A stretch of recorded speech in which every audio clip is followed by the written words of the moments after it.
Blood trickled down Marcus Wright's cheek as he stared into the eyes of the white businessman who had just slapped him. The first-class cabin fell silent.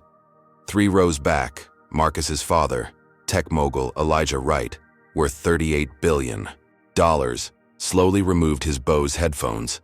The flight attendant who had been serving Marcus champagne moments before now backed away, hand covering her mouth. Nobody knew that in exactly 47 seconds, this New York to London flight would make an emergency landing in Boston, triggering events that would shake America's foundation. What happens when racism collides with wealth and power?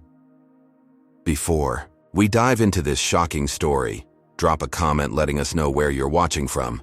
And if you believe in justice for all regardless of skin color, hit that like and subscribe button to stay updated on more true stories of courage in the face of discrimination.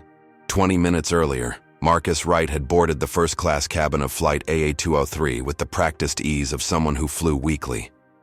At 24, the Harvard Business School graduate and heir to Wright Technologies carried himself with quiet confidence. His tailored Tom Ford suit, Apple Watch Ultra, and handcrafted leather briefcase marked him as a young man of means. Yet he maintained the unassuming demeanor his father had instilled in him. The flight attendants greeted the other first-class passengers with warm smiles and offered to hang their coats. When Marcus stepped aboard, the lead flight attendant Sophia Reynolds gave him a quick once-over, her smile noticeably cooling. "Seat?" she asked curtly, despite his boarding pass clearly visible in his hand. Marcus pointed to 3A by the window, noticing how she had not questioned the elderly white couple ahead of him, who had been escorted directly to their seats. As Marcus settled in, storing his briefcase under the seat, a commotion erupted behind him. Robert Whitmore, 57, the CEO of Whitmore Technologies, a once prominent company now struggling to remain relevant in the tech world, boarded with the entitlement of a man used to deference. "Is this some kind of joke?" he asked loudly, stopping at the row behind Marcus. "I specifically requested no one be seated near me. I need space to work." The flight attendant apologized profusely, explaining the flight was full. Whitmore glared at Marcus before taking his seat, muttering something about standards slipping everywhere these days. Marcus pretended not to hear, having learned long ago to pick his battles carefully. He placed his noise-canceling headphones on and opened his laptop to review acquisition proposals. When drink service began, Sophia approached Whitmore first. "Mr. Whitmore, welcome aboard again. Champagne before takeoff as usual?" she asked with a brilliant smile. Whitmore nodded without looking up from his phone. She then served the white couple across the aisle, chatting warmly about their destination. When she finally reached Marcus, her demeanor shifted. "Something to drink?" she asked flatly. "Champagne, please," Marcus replied with a polite smile. She returned with a plastic cup of champagne for Marcus while the others had received proper glassware. A small slight but not worth mentioning. Marcus had experienced this routine too many times to count. As the plane reached cruising altitude, the overhead bin above Whitmore popped open during turbulence. "Sir," Sophia addressed Marcus though his bin was properly secured, "please ensure your belongings are properly stowed." Marcus glanced up, pointing out the issue was with Whitmore's bin. Whitmore snorted. "Maybe if they had better trained passengers. In first class, we wouldn't have these problems." The comment hung in the air, its implication clear. Several passengers shifted uncomfortably, but no one spoke up. Marcus took a slow, deep breath, remembering his father's words. "Choose your battles wisely, son. Some people aren't worth your energy." The tension thickened when lunch was served. Marcus received his meal last, and his request for a refreshed drink was seemingly forgotten. Whitmore, meanwhile, loudly complained about declining airlines and affirmative action hiring practices ruining quality service. Each time his gaze flickered toward Marcus. These companies are so worried about looking politically correct they forget what their actual customers want, Whitmore announced to no one in particular, voice pitched to Carrie. "Some people just don't belong in certain spaces no matter how much money they wave around." The breaking point came during moderate turbulence. Marcus's water glass tipped, spilling water across his tray, and a few drops landed near Whitmore's open laptop bag on the floor. "What the hell?" Whitmore exploded. jerking his bag away though no water had touched it. "Are you blind? Or just incompetent?" His face reddened as he stood, looming over Marcus. The cabin fell silent. "Sir, please take your seat. The seatbelt sign is on," Sophia said, approaching quickly but addressing Marcus rather than the standing Whitmore. "This thug nearly damaged my equipment," Whitmore snarled. "This is a $5,000 computer. Do you even understand what that means?" Marcus remained seated, his voice measured. "The turbulence knocked over my water. No damage was done to your property. Please sit down, sir." The calm response seemed to further enrage Whitmore. "Don't tell me what to do," he hissed, then looked around the cabin as if seeking allies. This is what happens when they let just anyone buy tickets. They don't know how to behave in civilized society. Several passengers averted their eyes, uncomfortable, but unwilling to intervene. The elderly white woman across the aisle murmured, "How awful." But it wasn't clear who she meant. What happened next occurred so quickly few could later agree on the exact sequence. Whitmore reached across, ostensibly to wipe water from his bag, but instead knocked Marcus's laptop to the floor. When Marcus instinctively reached to protect his property, Whitmore drew back his hand and slapped him hard across the face, his heavy college ring cutting Marcus's cheek. "Keep your hands off my belongings," Whitmore shouted, though Marcus had never touched him. The crack of the slap echoed through the cabin. A child in premium economy started crying. Blood welled from the small cut on Marcus's cheekbone. 20 years of his father's warnings about controlling his reactions in public, about how black men were perceived when angry, kept Marcus frozen in place. His Harvard education, the billions his family controlled, his philanthropic work helping underprivileged youth, none of it had protected him from this moment. 3 rows back, Marcus's father, Elijah Wright, who had boarded last and chosen to sit separately to take a business call, removed his headphones, his expression unreadable as he surveyed the scene. The Wright security team, traveling in business class, were already unbuckling their seatbelts, alerted by silent alarms on their phones. As Marcus pressed a napkin to his bleeding cheek, the most powerful black CEO in America made a single phone call that would reroute an international flight and set in motion events that would expose the rotten core of American privilege. "Ladies and gentlemen, this is your captain speaking. Due to a passenger disturbance, we'll be making an unscheduled landing at Boston Logan International Airport. Please remain in your seats with your seatbelts fastened. Flight attendants, prepare. The cabin for arrival." The announcement cut through the tense silence of the first-class cabin. Passengers exchanged worried glances, some already pulling out phones to record the unfolding drama despite in-flight restrictions. Have you ever wondered how quickly a single act of racism can escalate? If you've ever witnessed discrimination and wanted someone to stand up against it, comment "Justice" below this video and subscribe to see more stories where people fight back against hate. Robert Whitmore had retaken his seat but showed no remorse. Instead, he turned to neighboring passengers, voice pitched to Carrie. "These people always overreact. It was just a tap to get him to back off." An older gentleman in a business suit nodded sympathetically. The airlines should be more careful about who they allow in premium cabins. But a young woman across the aisle frowned. "I saw what happened. You hit him for no reason." Whitmore dismissed her with a wave. "You didn't see him reaching for my computer." Several passengers began taking sides, the cabin dividing into uncomfortable factions, while Sophia and the other flight attendants huddled near the galley, occasionally casting nervous glances toward Marcus. Meanwhile, despite the ban on communications, during descent, Marcus had already sent a text through his father's secure satellite system. The message was brief. "Wright Secure Protocol 9, Flight AA203, Whitmore Technologies CEO physical assault, documenting now." Within seconds, the Wright security team had activated emergency procedures, their movements subtle but purposeful as the plane began its descent. Tyrone Washington, head of Wright Personal Security, sent confirmation from business class. "Protocol 9 acknowledged. Landing in 15. Stand by." "Sir, you need to stay in your seat." Sophia approached Marcus timidly, ignoring the blood on his cheek. "We'll handle this situation on the ground." Marcus looked up at her, voice calm despite the adrenaline coursing through him. "Has anyone offered me first aid for this cut?" or asked if I'd like to file a report about being assaulted. Sophia had the decency to flush with embarrassment. "I'll get the first aid kit," she murmured, hurrying away. A middle-aged black woman from the row behind leaned forward, offering Marcus a clean handkerchief. "I recorded everything, young man. Don't worry." 3 rows back, Elijah Wright was making his own calls, his voice too low for others to hear. At 58, Elijah had built Wright Technologies from a small software startup into a global powerhouse. Over 30 years. Few on the plane recognized him.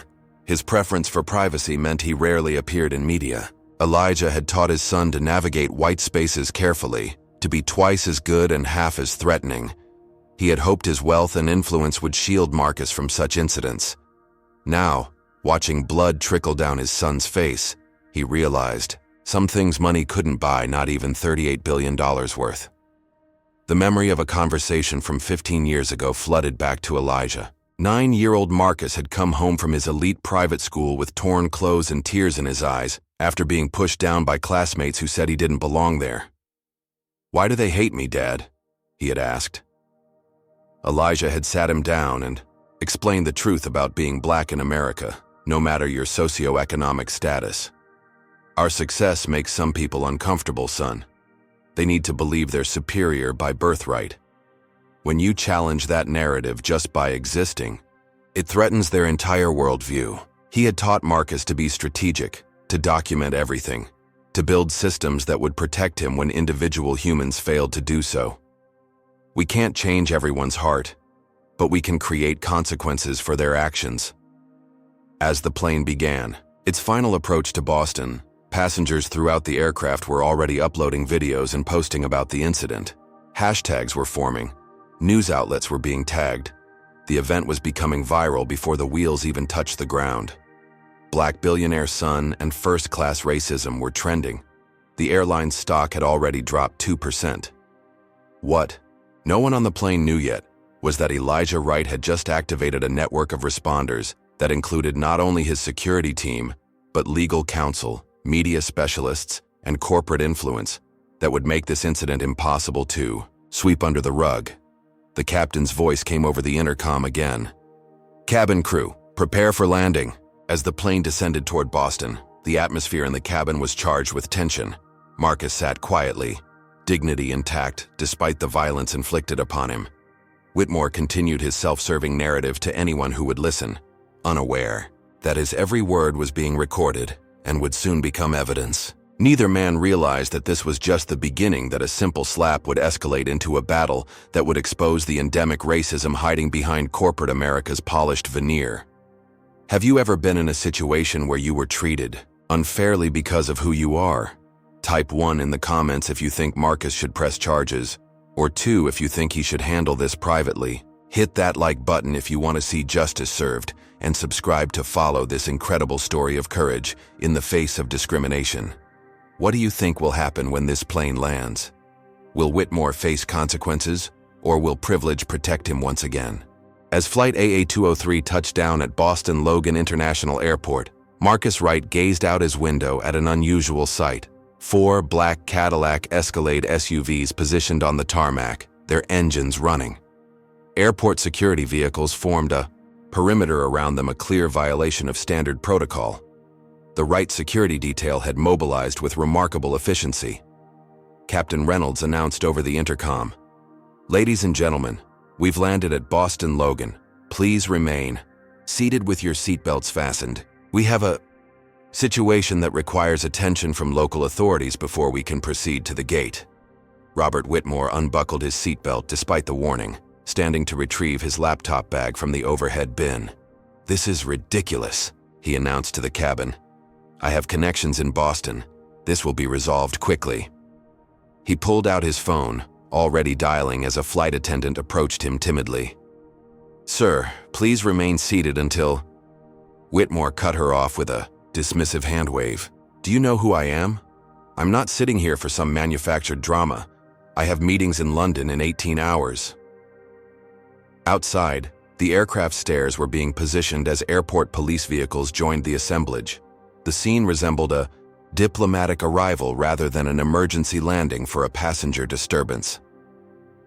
Marcus remained seated, following procedures even as he maintained communication with his team through encrypted text messages. His father, Elijah, had not moved or spoken, his presence still unacknowledged by most passengers. The cabin buzzed with speculation and the click of smartphone cameras. When the cabin door finally opened, the first to board wasn't airport police but Massachusetts State Police Lieutenant Michael Decker, accompanied by the airport's head of security. Behind them stood 2 suits from airline management, their expressions grim. "Captain," Lieutenant Decker addressed the pilot who had emerged from the cockpit. "We have an unusual situation. There's a security team with federal clearance requesting access to the aircraft." The airline managers looked panicked. One whispered urgently, "This is unprecedented. The PR fallout." He stopped when he noticed passengers recording.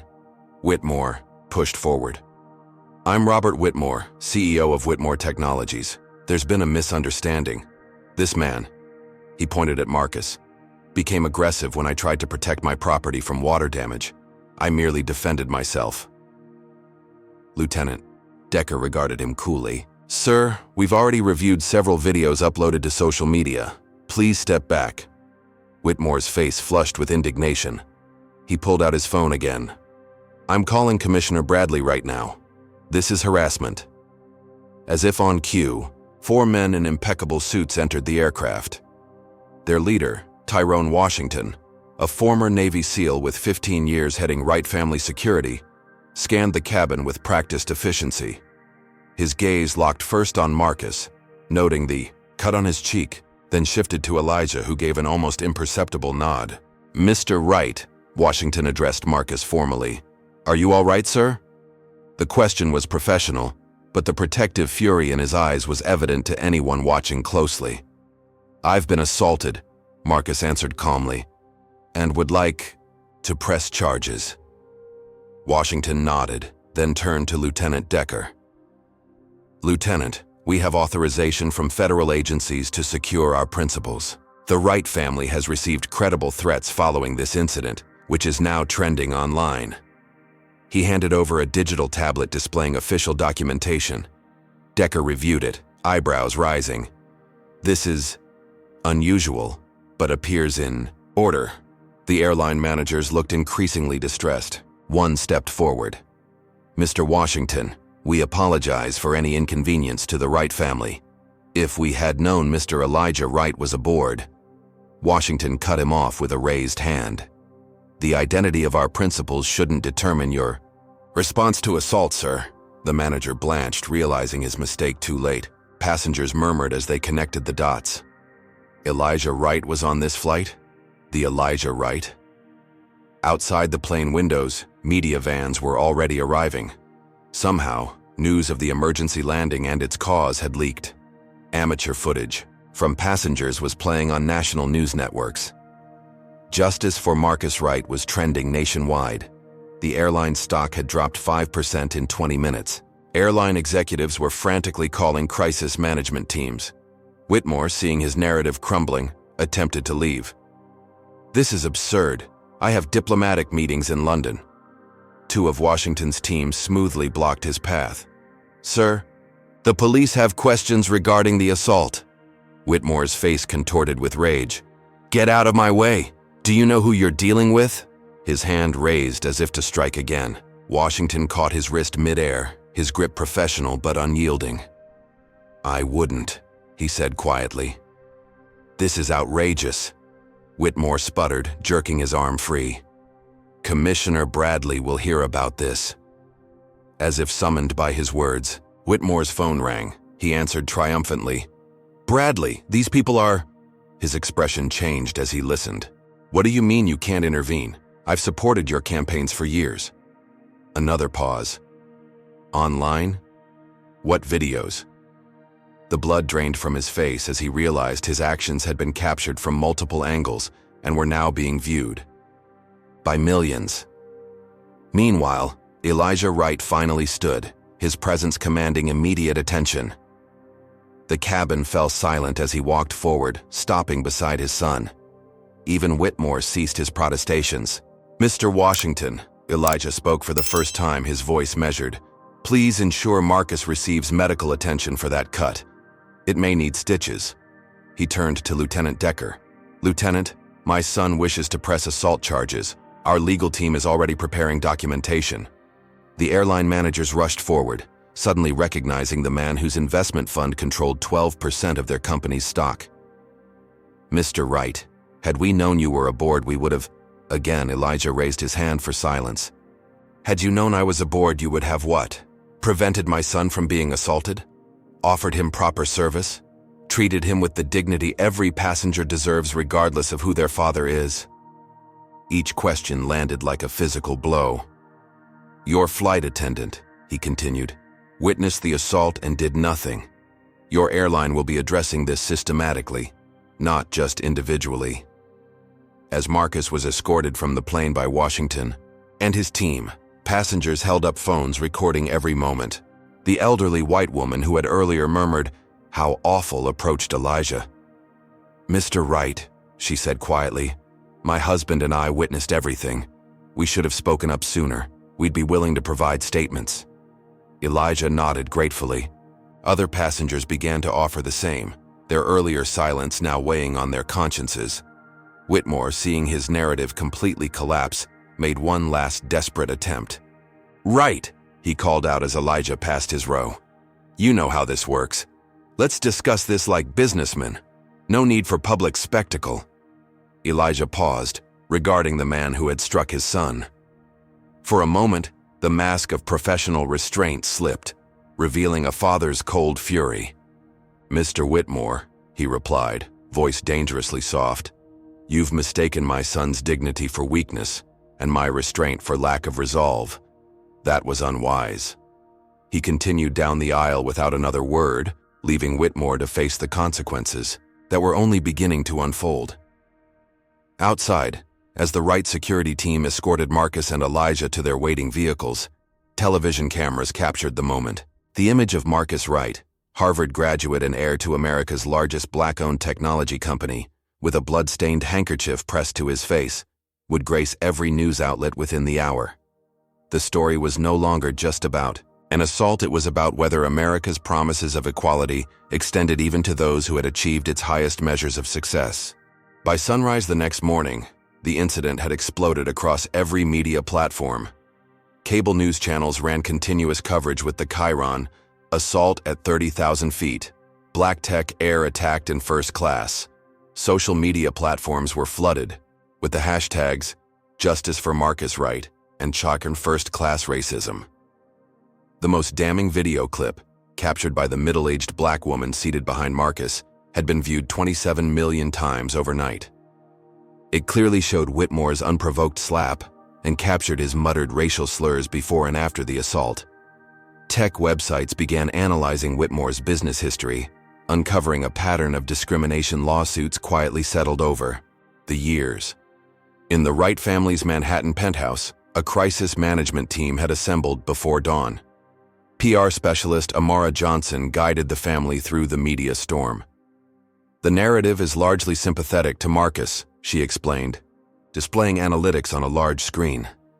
"But there's a counter-narrative forming in certain circles." She swiped to show comments from right-leaning commentators. "Playing the race card, using daddy's money to bully a competitor, and, if roles were reversed, no one would care." Marcus watched impassively, the butterfly stitches on his cheek, a stark reminder of yesterday's reality. "Whitmore's given 3 interviews already," Amara continued. "He's claiming you provoked him by deliberately spilling water on his equipment and making threatening movements." She played a clip of Whitmore on a morning show. "I respect the Wright family's achievements, truly I do, but their son was aggressive, and I reacted instinctively to protect myself and my property. This is being blown out of proportion because of who his father is." The interviewer nodded sympathetically, failing to challenge Whitmore's version despite video evidence to the contrary. Elijah Wright paced near the windows overlooking Central Park. "What's happening with the airline?" he asked. Amara grimaced. "They issued a carefully worded apology for the unfortunate incident, but specified it was between passengers, not a failure of their staff."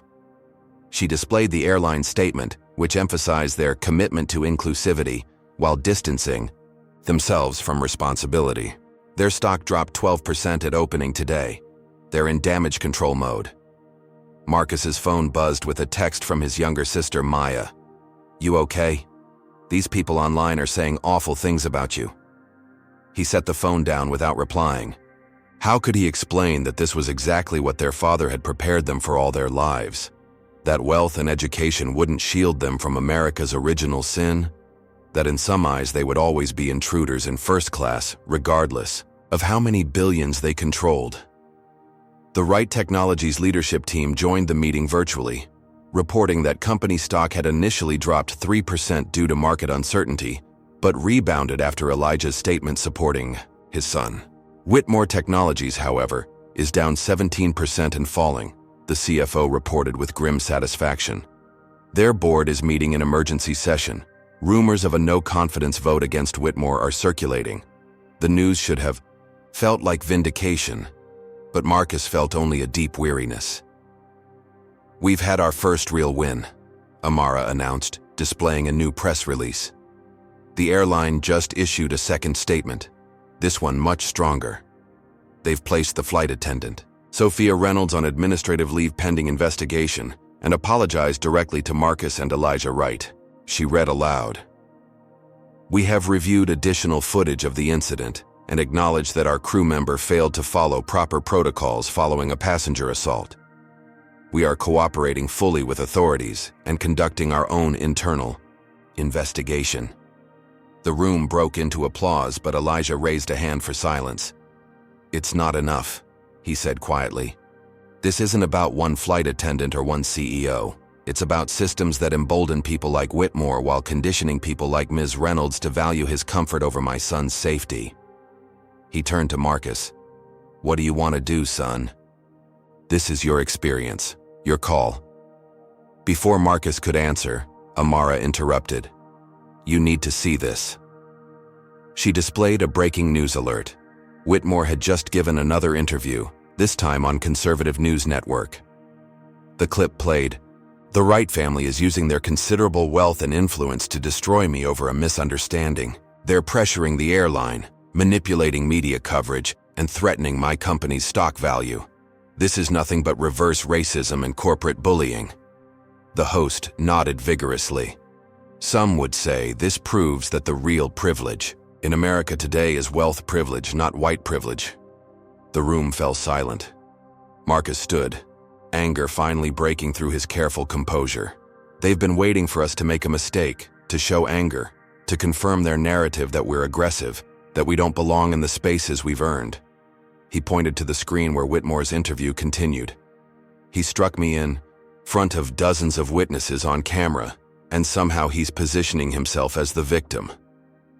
A news alert flashed across the screen. Background: Marcus Wright graduated valedictorian from Harvard Business School, leads Wright Foundation providing technology education to underprivileged communities. At least some media outlets were providing context. Another alert followed. Wright Technologies announces $50 million donation to racial justice initiatives following assault incident. Marcus looked sharply at his father, who shrugged. "I made an executive decision." "Mr. Wright," Amara interjected, "your father has scheduled a press conference for noon. We need to decide if you'll appear and what message you want to convey." Marcus touched the cut on his cheek, considering. "I'll appear," he said finally. "America needs to see that I'm not hiding, not ashamed, and not backing down." As the team prepared talking points, Marcus's phone buzzed with a message from an unknown number. "I'm James Chen. I was in business class on your flight yesterday. Need to talk. I have evidence that flight attendant Reynolds was instructed by senior crew to keep an eye on you before the incident. They profiled you despite your first-class ticket." Marcus showed the message to the legal team, who immediately began proceedings to subpoena the airline's pre-flight communications. By mid-morning, social media had uncovered multiple previous incidents involving Robert Whitmore, a former assistant, shared screenshots of racist emails. A black executive recounted being passed over for promotion in favor of less qualified white colleagues. A college classmate recalled Whitmore's involvement in an offensive fraternity ritual. The court of eye. Public opinion was shifting decisively against him, but Marcus knew from experience that public outrage rarely translated to justice. As Marcus prepared for the press conference, donning a perfectly tailored suit that projected strength without aggression, he received another alert. Social media users had uncovered that Judge William Harrington, who would be presiding over the assault case, was a member of the same exclusive country club as Whitmore. The hashtag #RecusHarrington was trending. The systems of privilege were already activating to protect one of their own. Marcus straightened his tie, the cut on his face a battle scar he would not conceal with makeup despite the PR team's suggestions. This fight was just beginning, and it would require exposing not just one man's racism, but the entire ecosystem that nurtured and protected it. 2 days after the assault, Marcus Wright sat in the walnut-paneled office of renowned civil rights attorney Olivia Johnson. Despite her petite stature, Johnson's reputation loomed large in legal circles. She had won landmark discrimination, cases against Fortune 500 companies, police departments, and government agencies. Her walls displayed photographs with Supreme Court justices and civil rights icons. Now she studied the police report with a deepening frown. Have you ever noticed how justice seems to move at different speeds depending on who's seeking it? If you believe everyone deserves equal treatment under the law, type "equal justice" in the comments and hit subscribe to see how this battle unfolds. This report is problematic, Johnson said, setting down the document. They've characterized the incident as a mutual altercation, despite video evidence clearly showing unprovoked assault. She pointed to a particular paragraph. According to this, you aggressively gestured before Whitmore defended himself with reasonable force. This directly contradicts what millions have seen on video. Marcus wasn't surprised. He had watched the responding officers at Logan Airport treat Whitmore deferentially despite his being the aggressor. One had even asked for an autograph, mentioning his Whitmore technology stock. Johnson continued reviewing documents. The district attorney's office is dragging its feet on charging decisions. They're claiming they need to review all evidence thoroughly before proceeding. She looked up, eyes sharp. In my experience, when clear video evidence exists, charging decisions typically come within hours, not days. Marcus nodded. His father had prepared him for this, how systems would protect men like Whitmore, how justice required persistence and strategic pressure. We've received word that Suffolk County District Attorney Matthew Reynolds plans to charge Whitmore with simple assault, a misdemeanor carrying maximum penalties of 6 months probation and a $1,000 fine, Johnson explained. He's ignoring aggravating factors that could elevate this to a hate crime. Marcus leaned forward. So, a public, racially motivated assault captured on video from multiple angles merits less punishment than shoplifting? Johnson's expression hardened. Welcome to America's two-tiered justice system. The preliminary hearing confirmed their worst fears. Judge William Harrington, a 66-year-old appointee with country club connections to Boston's elite, seemed openly skeptical of Marcus's account despite video evidence. When Johnson presented the flight attendant's prejudicial treatment as context, Judge Harrington waved dismissively. This court is concerned only with the alleged physical contact, not perceived slights in service. When Whitmore's attorney suggested Marcus had overreacted to accidental contact during turbulence, Harrington nodded thoughtfully despite this contradicting Whitmore's own previous statements about defending himself. The hearing's low point came when Harrington questioned why Marcus hadn't de-escalated the situation by moving seats. Johnson objected forcefully. Your Honor is suggesting the victim should have surrendered his rightfully purchased seat to avoid being assaulted? Would you make the same suggestion to any other passenger? Harrington's glare spoke volumes. Watch your tone, counselor. This court won't be lectured on fairness. The gallery's murmurs required a gavel bang to silence. Outside, protesters held signs reading, "Justice is colorblind, prove it, and wealth shouldn't determine worth." The judge's ruling compounded the injustice. Whitmore was released on personal recognizance without bail, despite the flight risk his international connections posed. Mr. Whitmore has deep ties to this community and an unblemished record, Harrington declared, ignoring the 3 previously sealed discrimination settlements Johnson had submitted. The court sees no reason to impose undue hardship pending trial. As Whitmore exited the courthouse, he smiled for cameras while his attorney read a statement about looking forward to clearing his good name of these exaggerated allegations. That evening, the Wright family faced a new threat.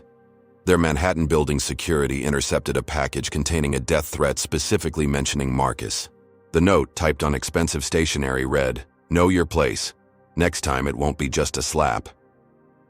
The FBI was notified, but initial investigations moved sluggishly. "We're pursuing all leads," an agent assured them without making eye contact. Elijah immediately upgraded family security protocols, adding personnel and implementing measures normally reserved for visits to high-risk regions.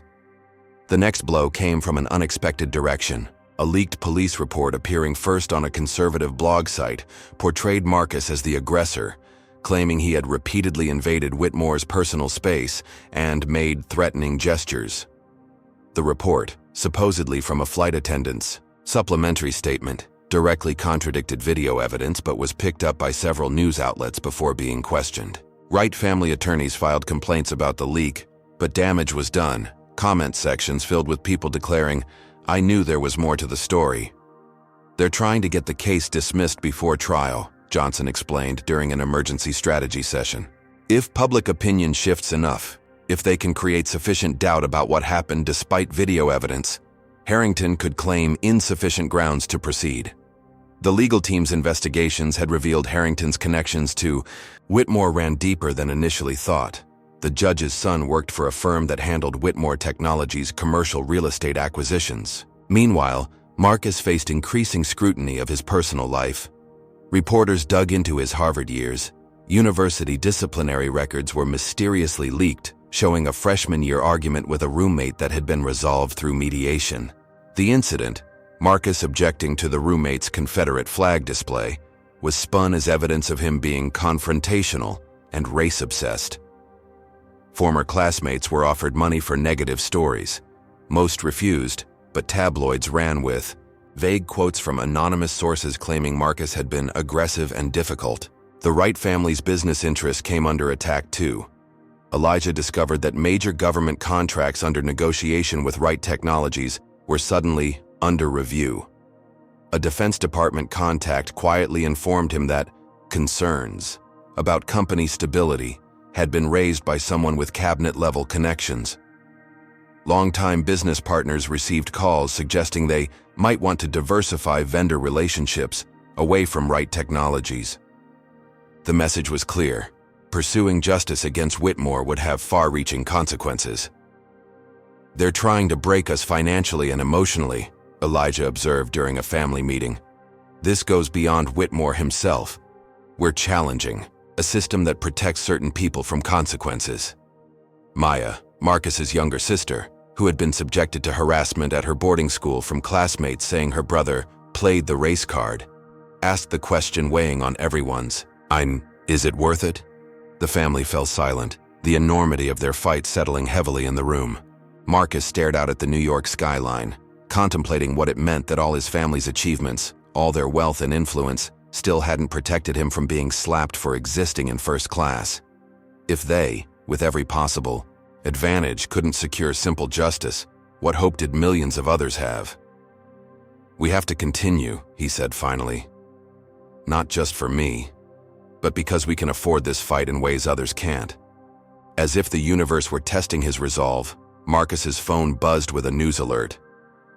Judge Harrington's signals case may be dismissed. Cites insufficient evidence despite videos. The message was clear.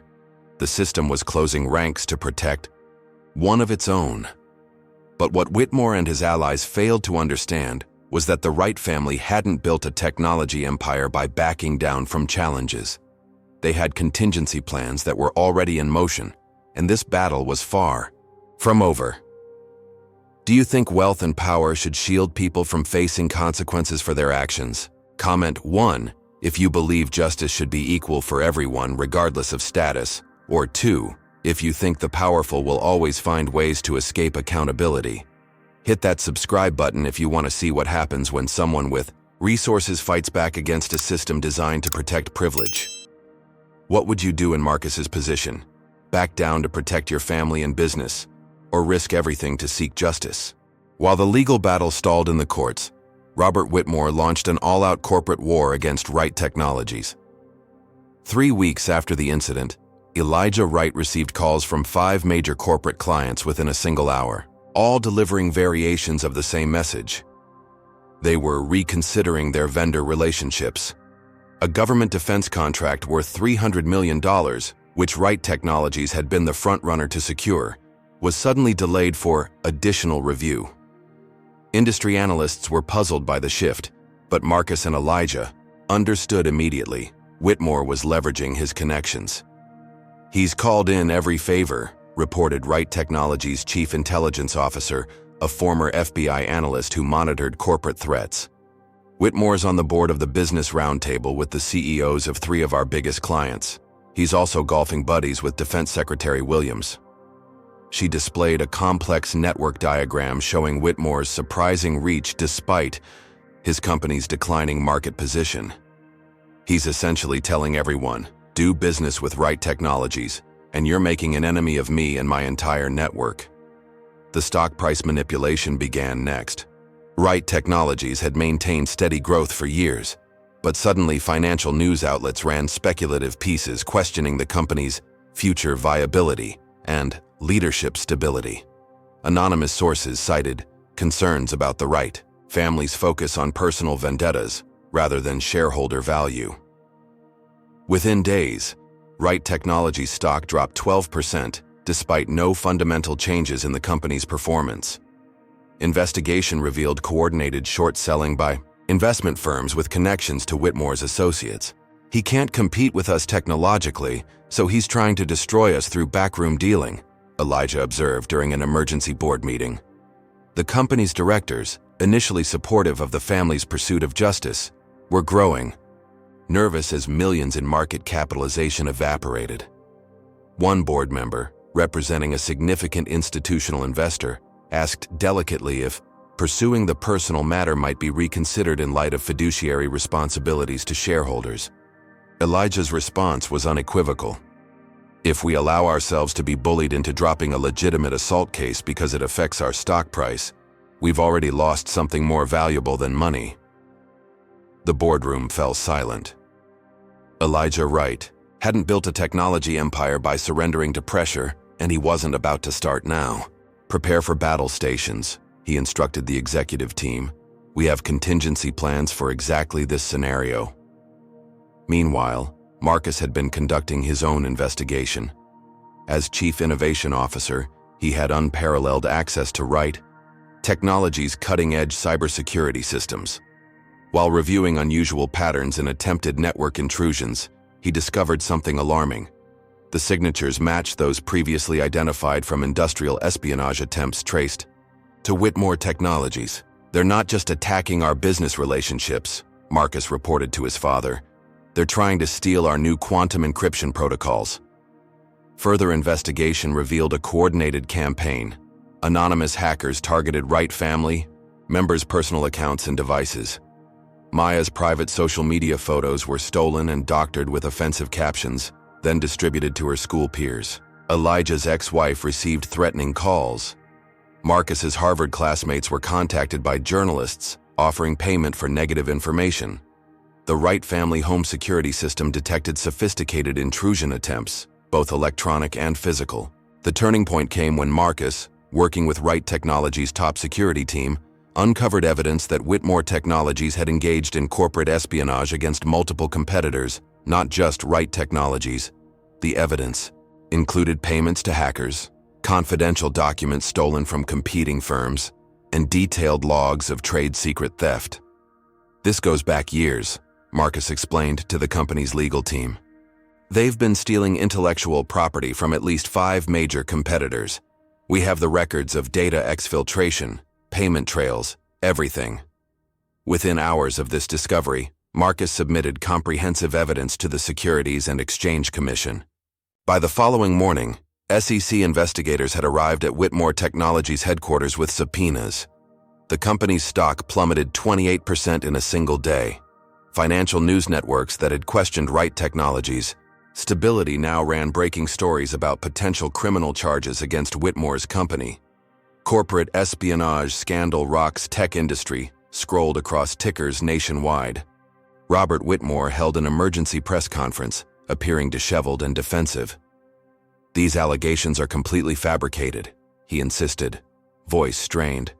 "This is clearly retaliation for the unfortunate personal incident between myself and Marcus Wright.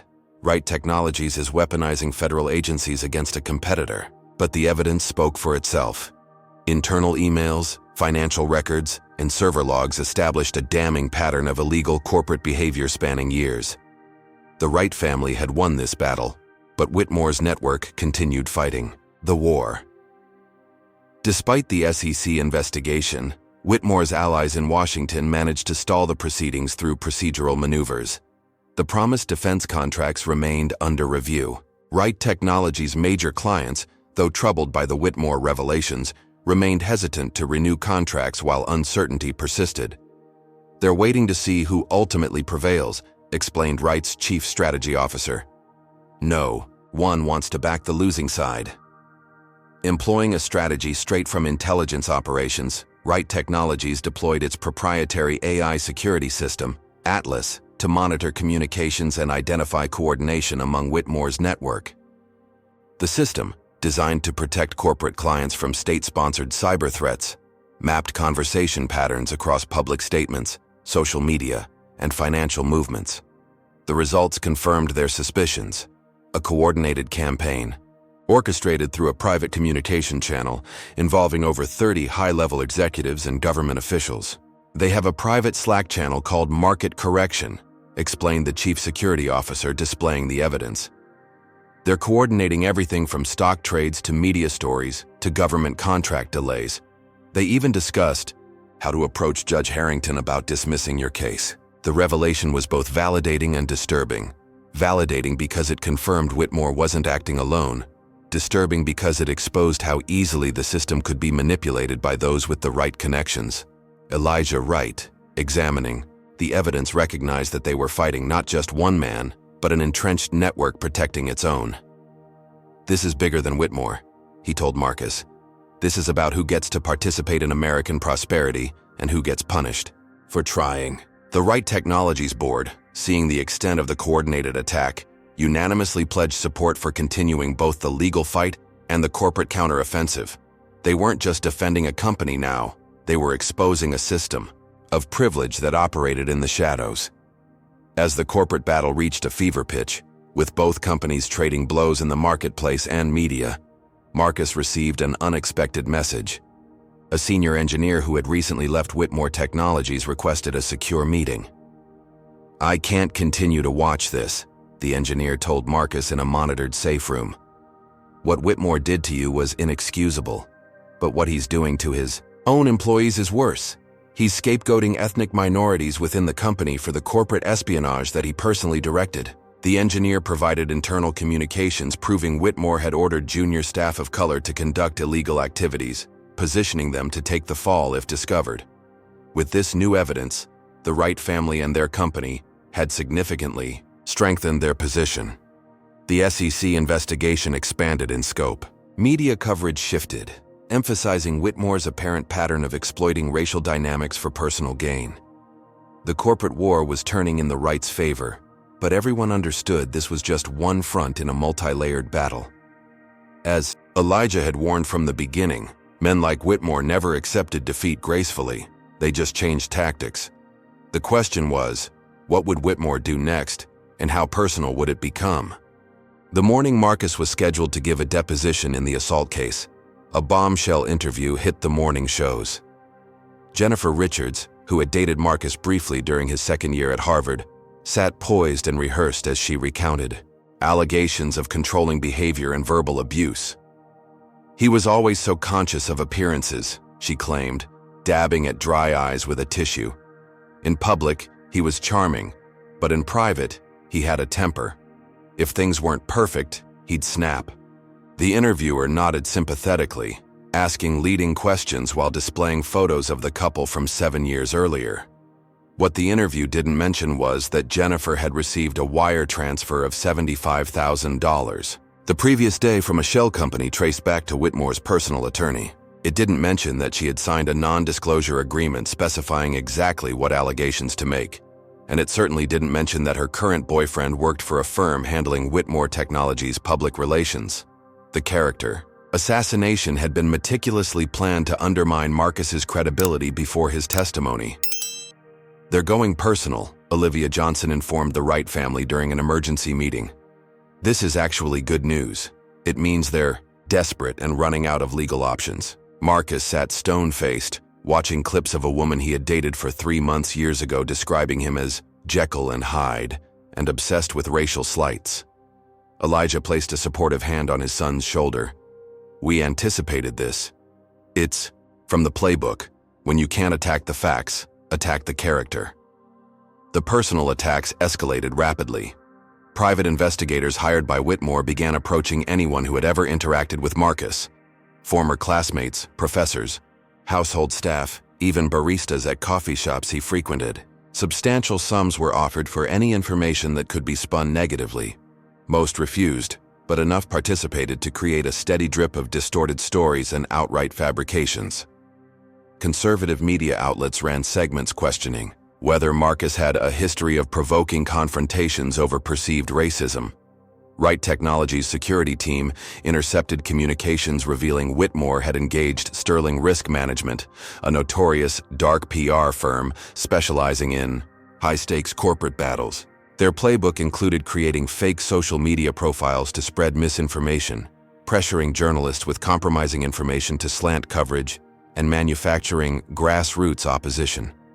Within days, a supposedly organic social media campaign emerged under the hashtag #JockerWrightPrivilege, suggesting Marcus was using wealth and race to destroy a competitor. The attacks extended beyond Marcus to the entire Wright family. Maya, his 18-year-old sister attending an elite New England boarding school, found herself suddenly ostracized when rumors spread that her academic achievements were affirmative action despite her perfect GPA. Her roommate reported that Maya had received text messages with racial slurs from anonymous numbers. The school administration, after initial reluctance, finally increased security when threatening notes appeared in Maya's dorm room. "Your scholarship to Harvard was under investigation for fraud," claimed an anonymous blog post that quickly spread through right-wing media. The allegation was entirely fabricated. Marcus had not received a scholarship having come from a wealthy family, but required the Wright team to divert resources to debunk it. Each day brought new accusations. Marcus had cheated on exams. He had been in a secret fraternity known for misogyny. He had received preferential treatment from professors. Each claim required response, consuming time and emotional energy. Then came perhaps the most insidious attack. A carefully edited video from a Wright Technologies Diversity Initiative meeting showed Marcus seemingly making disparaging comments about white employees. The deceptively spliced footage omitted crucial context, transforming a discussion about inclusive hiring practices into what appeared to be anti-white sentiment. Before Wright's team could respond with the full unedited video, the damage was done. The clip aired on national news with the caption, "Is this the real Marcus Wright?" The relentless character assassination took its toll. Marcus, who had maintained remarkable composure since the assault, found himself struggling with sleep disturbances and anxiety. Security concerns kept him largely confined to secure family properties. His dating life became impossible as potential partners feared becoming targets. His mother, though divorced from Elijah for 15 years, required security protection after photographers began following her to medical appointments. The psychological warfare was achieving its intended effect, making the pursuit of justice so personally costly that the Wrights might abandon it. The counterattack came from an unexpected direction.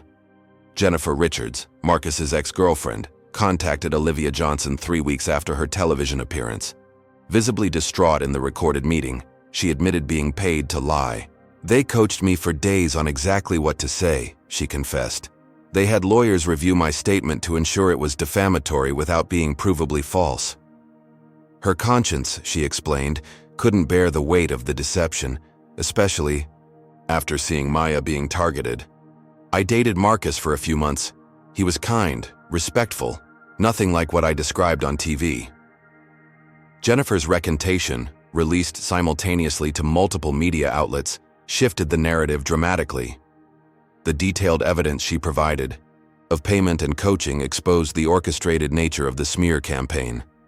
Public sympathy, which had begun to fracture under the weight of accumulated allegations, solidified again behind Marcus. Jennifer's testimony revealed the extent of Whitmore's desperation and vulnerability. If he was willing to pay for false testimony, what did that suggest about his legal position? The victory proved short-lived.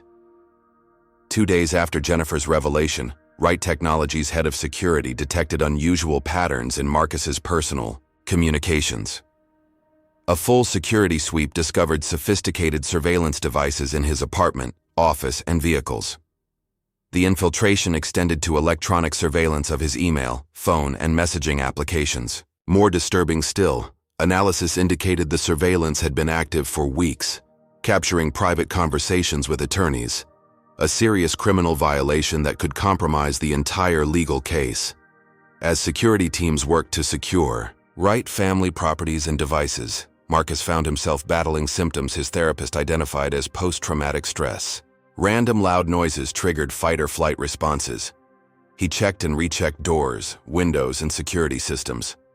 Sleep came fitfully, haunted by dreams of public humiliation. "What you're experiencing is normal," his therapist assured him. "You've been under persistent attack, both physically and psychologically. Your brain is responding appropriately to genuine threats." Understanding the neurological basis of his reactions helped intellectually, but did little to ease the constant vigilance that had become his daily reality. Whitmore's campaign reached a new low when rumors began circulating in financial circles, questioning the source of Elijah Wright's initial wealth. Insinuations of drug money, offshore tax evasion, and exploitation of minority business grants spread through industry newsletters and investment forums. These whispers, though lacking any factual basis, required Wright Technologies to issue formal statements defending the company's origins and Elijah's reputation. A humiliating exercise for a man who had built his business legitimately from the ground up over 3 decades. The final blow in this phase of the battle came when Marcus returned home one evening to find his security team in high alert. During his absence, intruders had breached the building's systems and spray-painted racial slurs across his living room walls. Security footage captured 2 masked individuals, but their identities remained concealed. More troubling than the vandalism itself was the implication. Despite top-tier security, Whitmore's operatives could reach the Wright family in their most private spaces. The message was clear: no one was safe, nowhere was secure, as long as they pursued this case. Hours later, as cleanup crews worked to remove the hateful graffiti, Marcus received word that James Torres, one of his father's most trusted security personnel, had been critically injured in what appeared to be a random carjacking. Analysis of street camera footage, however, revealed the carjacking had been a targeted attack by trained professionals. Torres had been specifically followed and ambushed while conducting routine security protocols for the Wright family. He remained in intensive care, his prognosis uncertain. The escalating personal attacks had reached a deadly serious level. What had begun as a simple assault on an airplane had evolved into a multi-front war targeting the Wright family's business, reputation, and now physical safety. As Marcus sat in the hospital waiting room, hoping for good news about Torres, he struggled with a question that had no easy answer. How far was Whitmore willing to go to avoid consequences, and how much was justice worth if it came at the cost of endangering everyone he cared about? 3 days after James Torres was attacked, Marcus received a secure message from an unexpected source. "My name is Sophia Reynolds. I was the flight attendant on your flight. I need to meet. I have evidence that could help your case." The message came through an anonymous platform, indicating someone with technical knowledge had helped set up the communication. Have you ever had a moment when someone you least expected became your strongest ally?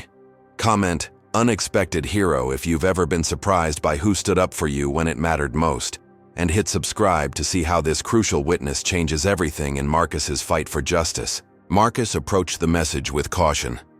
After weeks of surveillance and setups, any unexpected contact warranted scrutiny.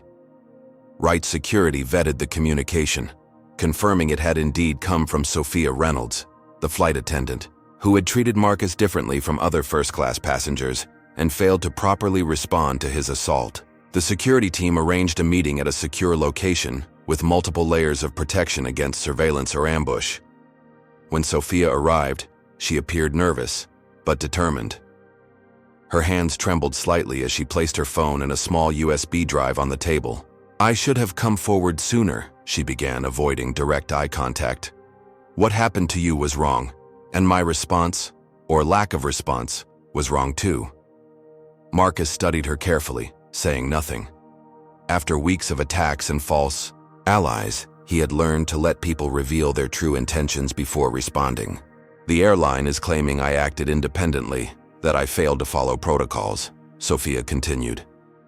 "That's not true. Before you boarded, I received specific instructions from the purser." She activated her phone, displaying a text conversation from the morning of the flight. The purser had written, "VIP alert, Whitmore boarding 3C, keep closest eye on young black male 3A, classified as potential service issue by management." Marcus's expression remained neutral, though inwardly he felt a complex mix of vindication and renewed anger. The discrimination had been systematic, not individual. "There's more," Sophia said, indicating the USB drive. "After the incident, when the videos started going viral, they called a meeting. They coached us on what to say to investigators, to emphasize that you were agitated, that Whitmore felt threatened. I recorded it secretly." She pushed the drive toward Marcus. "They're throwing me under the bus publicly while privately instructing us to help Whitmore's version of events. I've been in aviation 15 years. I know wrong when I see it." The recording proved explosive. It captured airline executives explicitly discussing damage control strategies that involved subtly discrediting Marcus while supporting Whitmore's narrative. One senior manager could be heard saying, "The Whitmore account flies over 7 figures annually with us.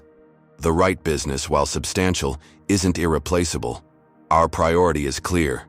Another voice added, "If Reynolds follows the narrative we've outlined, she'll be temporarily suspended with pay, then quietly reinstated at a different base. If she contradicts Whitmore, her career is over." "Why are you doing this?" Marcus finally asked. "You must know they'll retaliate against you." Sophia looked directly at him for the first time. "I have a 19-year-old son. He asked me what I did when I saw a black man assaulted in front of me. I had no good answer." Her voice cracked slightly. "I can't change what happened, but I can refuse to help cover it up. My son deserves a mother who does what's right, even when it's hard." Wright's legal team moved quickly to incorporate Sophia's evidence into their case. The airline text messages established premeditated discriminatory treatment. The recorded meeting demonstrated corporate complicity in supporting Whitmore's false narrative. Most critically, Sophia could now testify as an eyewitness that Marcus had not made any threatening movements and that Whitmore's assault was entirely unprovoked, directly contradicting Whitmore's claim of self-defense. Within 24 hours of receiving the new evidence, Olivia Johnson filed amended motions with the court. Judge Harrington, who had previously seemed inclined to dismiss the case, now faced significant new evidence that would be difficult to ignore without raising questions about his own impartiality. The amended filing included a formal request for Harrington's recusal, based on his connections to Whitmore, supported by the new evidence of coordination between Whitmore and the airline.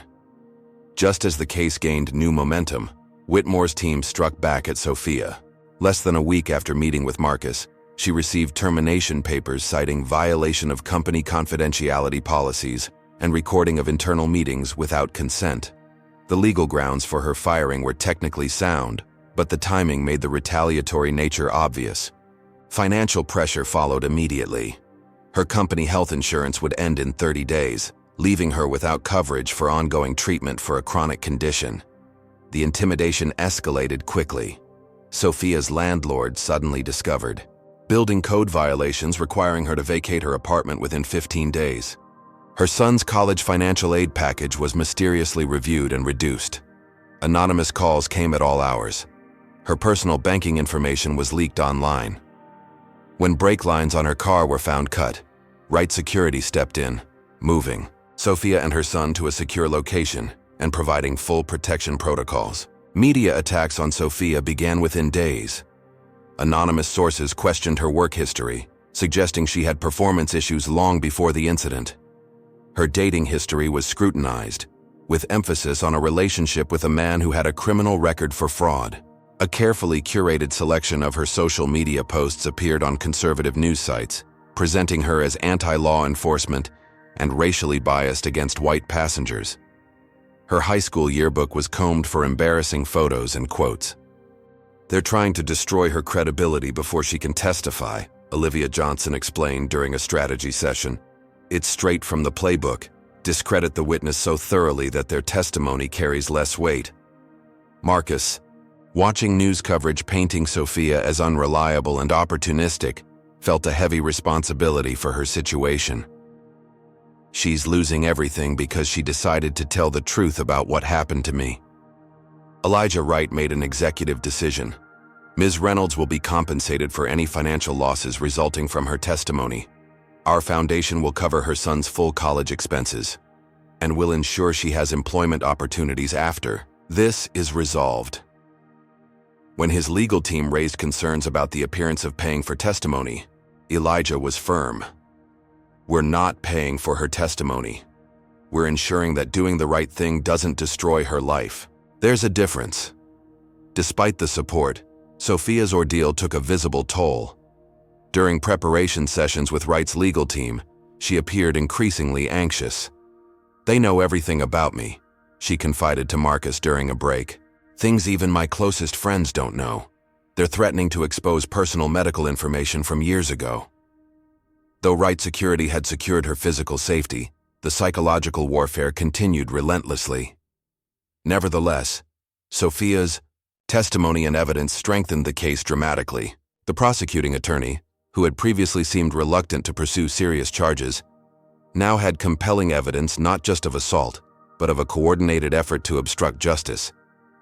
New motions were filed seeking enhanced penalties based on the egregious nature of both the original crime and subsequent cover-up attempts. Judge Harrington, facing mounting evidence of his own conflicts of interest, finally recused himself from the case. Court observers noted he appeared angry rather than contrite when announcing his decision, suggesting the recusal was forced rather than voluntary. The new judge assigned, Honorable Lakshmi Patel, had a reputation for strict adherence to procedure and impartiality. Her first action was to grant expanded discovery, giving Wright's team access to communications between Whitmore, the airline, and the original investigating officers. While legal proceedings advanced with renewed vigor, Whitmore made one last desperate attempt to neutralize Sophia's testimony. A man approached her son at college, identifying himself as a friend of the family and offering a simple solution to all your mother's problems. The proposition was straightforward: $500,000 in cash if Sophia would recant her statements and claim she had been pressured by the Wright family. The approach was recorded by Wright security personnel who had been monitoring Sophia's son for precisely such attempts. The recorded bribery attempt, immediately submitted to prosecutors, shifted the case into a new dimension. What had begun as a simple assault charge now encompassed witness tampering, obstruction of justice, and conspiracy, serious federal crimes with potential prison sentences. The broader implications were clear. Whitmore wasn't just fighting Marcus Wright. He was fighting the legal system itself, willing to corrupt justice to avoid accountability. As Marcus prepared for court with renewed determination, he reflected on the unexpected ally who had risked everything to support the truth. Sophia Reynolds, initially complicit in the discriminatory treatment that had set the stage for his assault, had found the courage to stand against powerful interests trying to distort reality.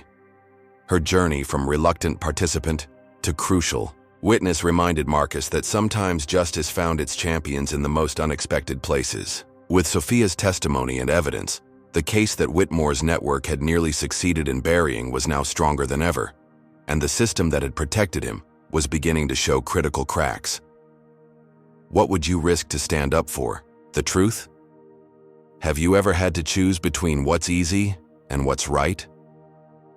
Comment "Justice Matters" if you believe in standing up for what's right, even when it costs you something, and subscribe to see the dramatic showdown as Marcus and Sophia take on not just one racist man, but an entire system designed to protect the powerful from consequences. 6 months into the legal battle, with trial dates repeatedly delayed through procedural maneuvers, Marcus received an encrypted message from an anonymous source. Not everyone at Whitmore Technologies supports Robert's actions. Look into the Prometheus Club, Tuesday meetings, Beacon Hill. The message came through channels so secure that even Wright Technologies' cybersecurity team couldn't trace its origin. After thorough vetting to ensure it wasn't a trap, Marcus began investigating the Prometheus Club. Public records showed it as a private social organization founded in 1887 with a prestigious Beacon Hill address and membership by invitation only. The club's tax filings listed it as a professional networking association for business leaders with annual dues of $50,000 and an initiation fee of $250,000. Its membership roster wasn't public, but cross-referencing board memberships, political donations, and social media revealed a pattern. The Prometheus Club appeared to connect CEOs, judges, politicians, and media executives in a tightly woven network of influence. This goes beyond Whitmore, Marcus told his father after weeks of investigation. The Prometheus Club isn't just a social organization. It's essentially an influence cartel. Their members control approximately 40% of the Fortune 500, board seats, 60% of major media conglomerates, and have direct lines to a third of the Senate. Marcus displayed a complex network diagram showing how club members had blocked legislation, influenced judicial appointments, and coordinated market activities over decades. And their membership is 98% white males. Most disturbing was the connection to Marcus's case. Judge Harrington was a third-generation club member. 4 executives who had pulled contracts from Wright Technologies belonged to the club.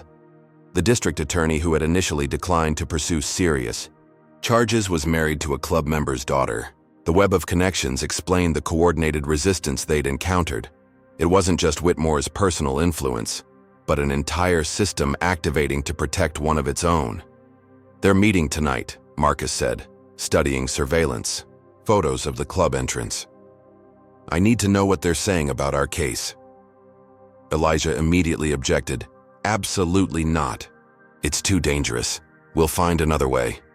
But Marcus was resolute.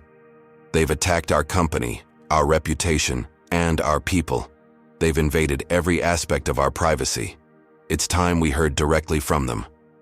After hours of debate and extensive security planning, a reluctant compromise was reached. That evening, Marcus entered the Prometheus Club not through infiltration, but through legitimate invitation. Harold Kingsley, an 82-year-old founding partner of a major investment bank and one of the club's oldest members, had agreed to bring Marcus as his guest. Kingsley had his own reasons. Whitmore's financial manipulations had cost his firm millions, and he objected to the club being used for personal vendettas. "What's happening to you is wrong," Kingsley told Marcus privately. "Some of us still believe in fair competition and rules." The Prometheus Club's interior matched its reputation. Old money elegance with subtle displays of power. Oil paintings of former members covered walnut-paneled walls. Subdued lighting created an atmosphere of exclusivity and secrecy. As Kingsley introduced Marcus to selected members, reactions ranged from surprise to poorly concealed hostility. Marcus, wearing a custom recording device disguised as a luxury watch developed by Wright Technologies, maintained the perfect balance of deference and confidence expected in such spaces. The crucial moment came when Kingsley maneuvered them into the library where Robert Whitmore was holding court with several club members, including 2 federal judges and a media conglomerate CEO. Whitmore froze mid-sentence upon seeing Marcus. The room fell silent. Kingsley broke the tension with deliberate casualness. "Robert, I believe you've met Elijah Wright's son before. though perhaps not under the best circumstances. The forced social pleasantries that followed created precisely the opportunity Marcus needed: proximity to Whitmore and his inner circle while they discussed the case they believed was private. Over the next 2 hours, Marcus collected damning evidence. Whitmore, loosened by expensive bourbon and the presumed safety of the club, spoke openly about making an example of Marcus. "We can't have these new money tech families thinking they can change the rules," he told a sympathetic audience. "Wright needs to understand there are lines." A federal judge advised Whitmore on specific legal maneuvers to further delay proceedings. A media executive discussed placing stories questioning Marcus's character. Most significantly, they explicitly discussed Judge Crawford, who had replaced Harrington on the case, mentioning a previous arrangement that gave them access to him. As the evening progressed, Marcus excused himself to use the restroom, using the opportunity to copy data from his recording device to a secure cloud server. He had just completed the transmission when a security alert vibrated against his wrist. Facial recognition at the club entrance had identified 3 of Whitmore's private security team arriving unexpectedly. Kingsley had been called away to the front desk. Marcus's cover was potentially compromised. With remarkable composure, Marcus navigated the club's back hallways toward a secondary exit Kingsley had identified during their planning. He was almost clear when Whitmore's head of security spotted him. "Mr. Wright, what a surprise. Mr. Whitmore would like a private word." The man's hand rested suggestively near his jacket, implying a concealed weapon. Using quick thinking, Marcus responded loudly enough for nearby club members to hear. "I'd be happy to speak with Robert. Should we use the main lounge where everyone can join us?" The public nature of the suggestion forced the security head to maintain appearances. "Another time, perhaps," he replied stiffly, unwilling to create a scene in the club. Marcus exited safely, but the evening's intelligence proved invaluable. Most crucial was the revelation about Judge Crawford's arrangement with club members. Within days, Wright's legal team had investigators documenting Crawford's financial history, revealing a pattern of favorable rulings for club members following unexplained deposits to offshore accounts. Crawford's connections to the club hadn't appeared in public records because they operated through intermediaries. His brother-in-law was a member, channeling benefits while maintaining plausible deniability.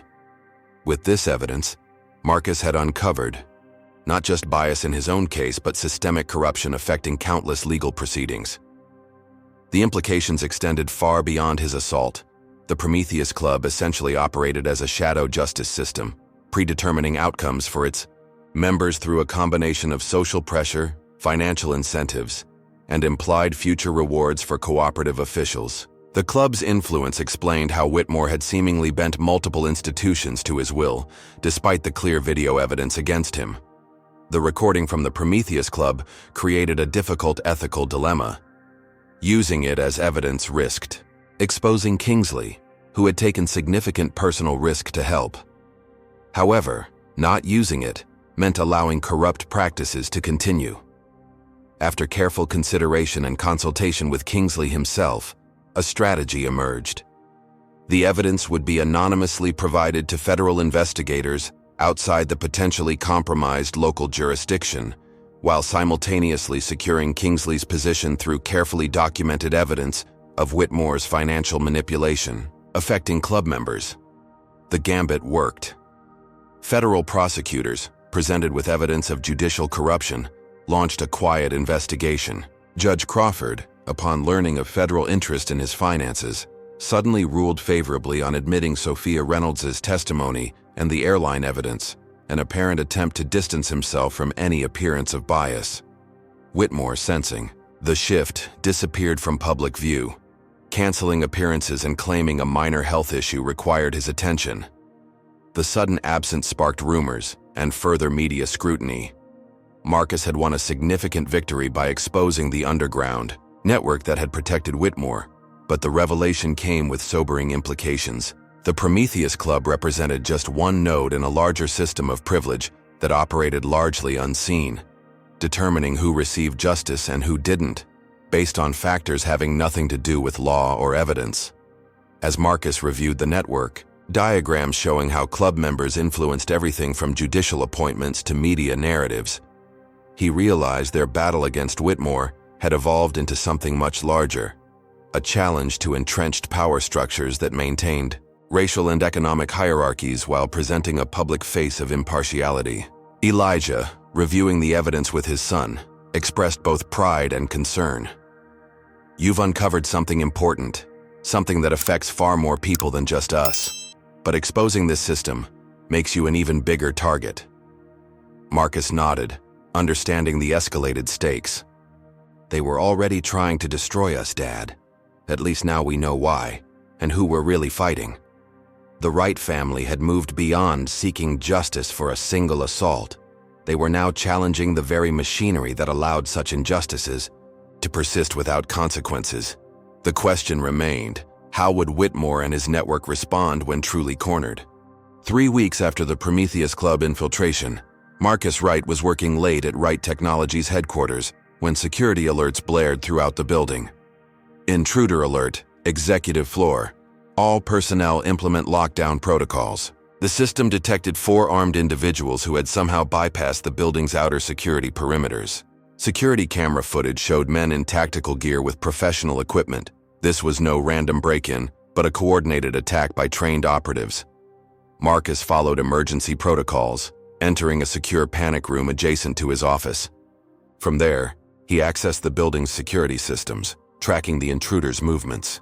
They moved with military precision directly toward the executive offices, bypassing valuable equipment and confidential research areas. Their target was clearly not corporate espionage, but Marcus himself. When they found his office empty, their communications, intercepted by Wright security systems, confirmed the worst. Primary target not present. Proceed to secondary objective. Within minutes, the intruders had accessed the secure server room containing evidence related to the Whitmore case. They attempted to download and delete files, but Wright Technologies' redundant security measures prevented data loss. When building security teams converged, the attackers withdrew with professional discipline, leaving behind minimal evidence. Had this been a normal corporate facility, the attack would have succeeded. Only Wright Technologies' exceptional security prevented catastrophe. The FBI investigation that followed revealed disturbing details. The attackers had used military-grade equipment and tactics consistent with private military contractors. Their communications utilized encryption techniques typically reserved for special operations. Most alarmingly, they had known precisely how to approach the building to minimize exposure to security systems.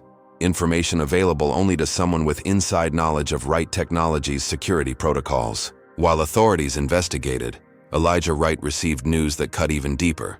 A suspicious fire had broken out at Wright Technologies' primary data center in Virginia. Automatic suppression systems had contained the blaze, but initial evidence pointed to arson. The coordinated timing of both attacks suggested a comprehensive attempt to destroy evidence related to the Whitmore case and cripple Wright Technologies' operations simultaneously. Whitmore was escalating from character assassination to physical destruction. The personal violence Elijah had feared arrived 3 days later. Returning from a meeting with federal prosecutors, his armored vehicle was struck by an SUV that ran a red light at high speed. The collision disabled the vehicle's security features, leaving it vulnerable to 2 masked attackers who approached with clear intent. Only the quick action of Elijah's security team, who returned fire, prevented what appeared to be an assassination attempt. Elijah sustained a broken arm and concussion, but survived. The attackers escaped, abandoning a vehicle later found to be registered to a shell company with untraceable ownership.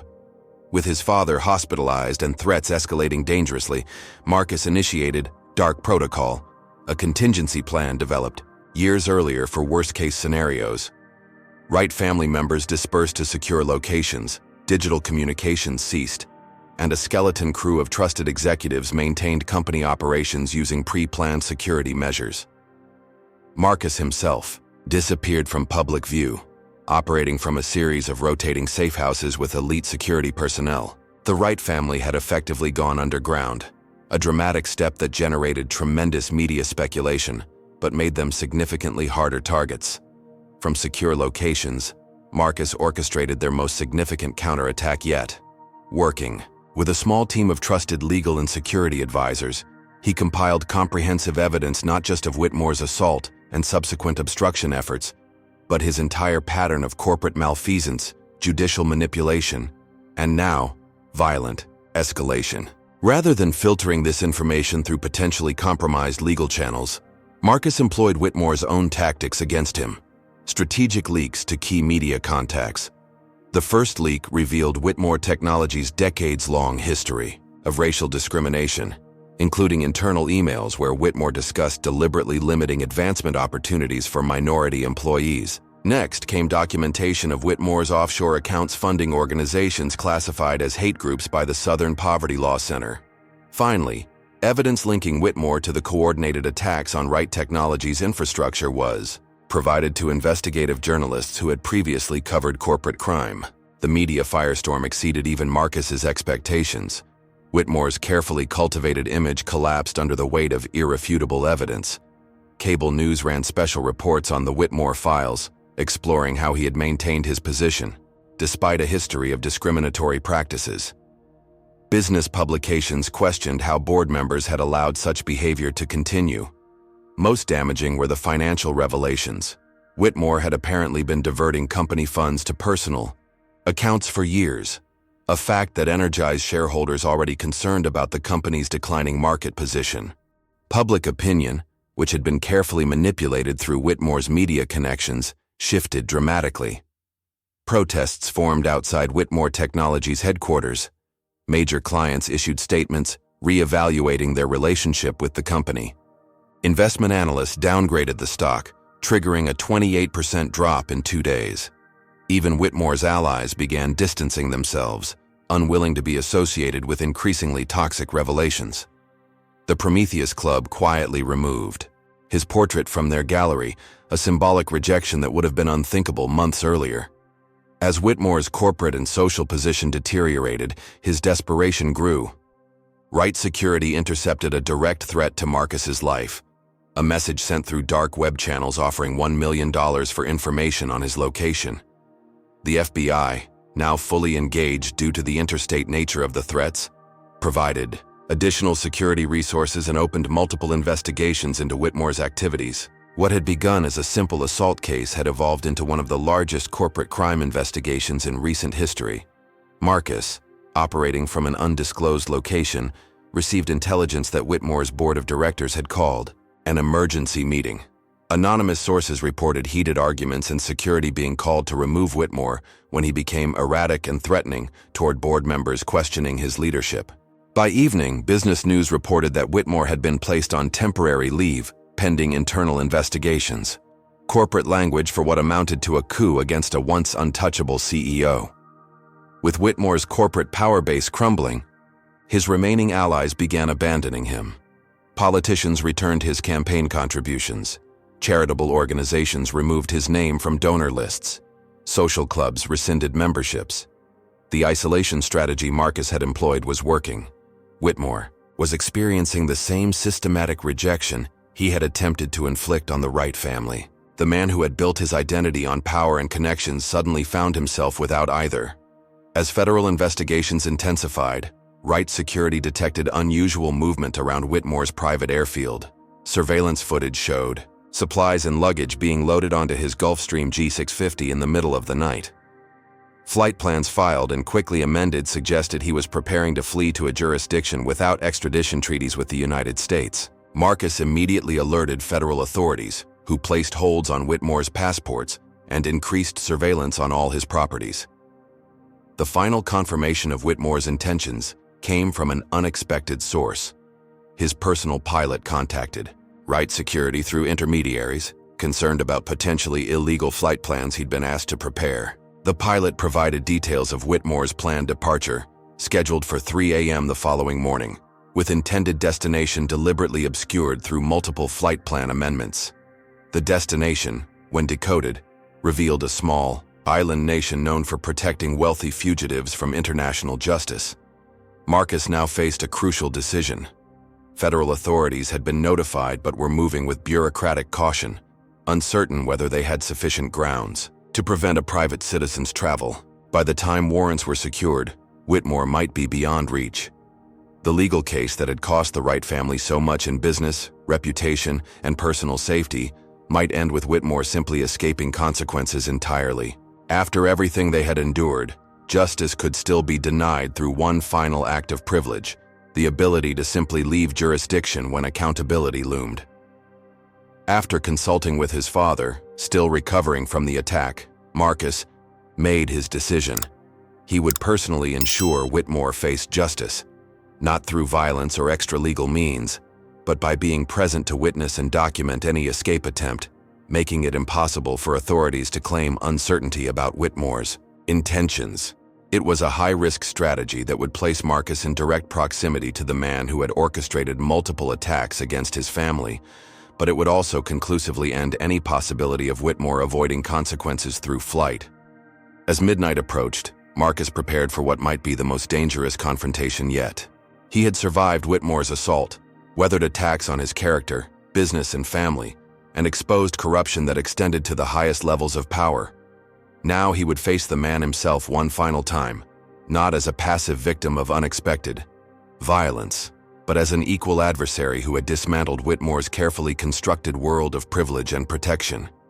The stage was set for a confrontation that would determine not just the outcome of their personal battle, but whether justice was truly possible when challenging entrenched systems of power.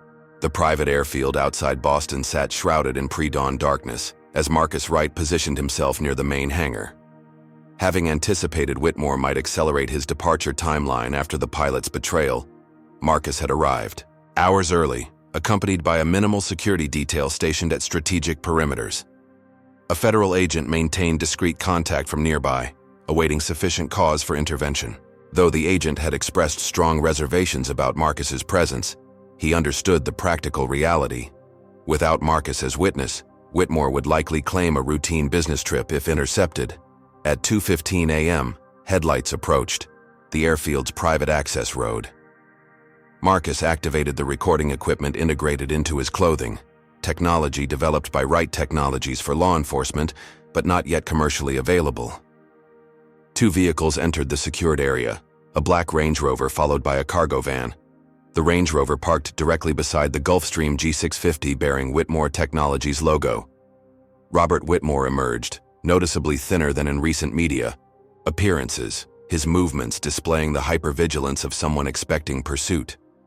Marcus observed from shadow as Whitmore supervised the loading of numerous suitcases and sealed containers from the cargo van.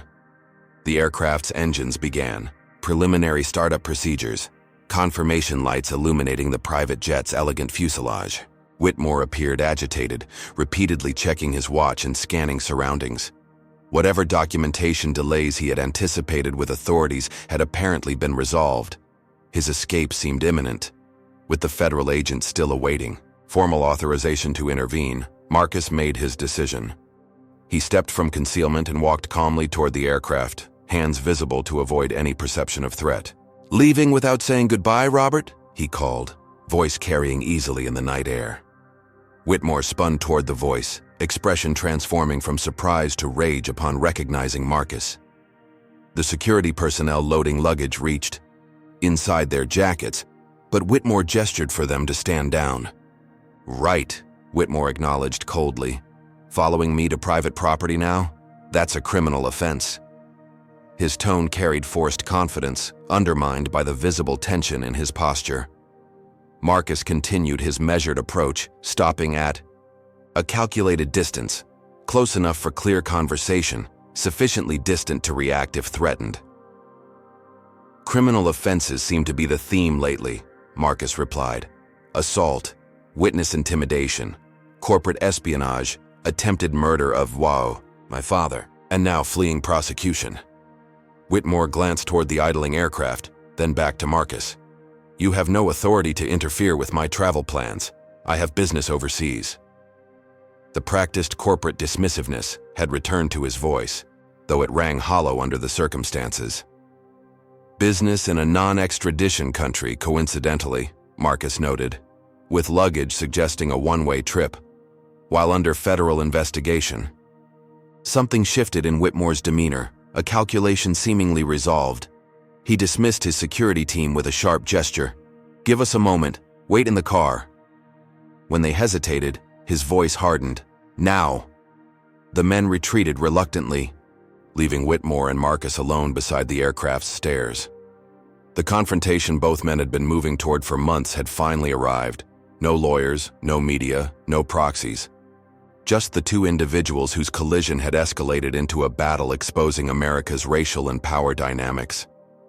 "You could have let it go," Whitmore said, voice suddenly conversational, almost philosophical.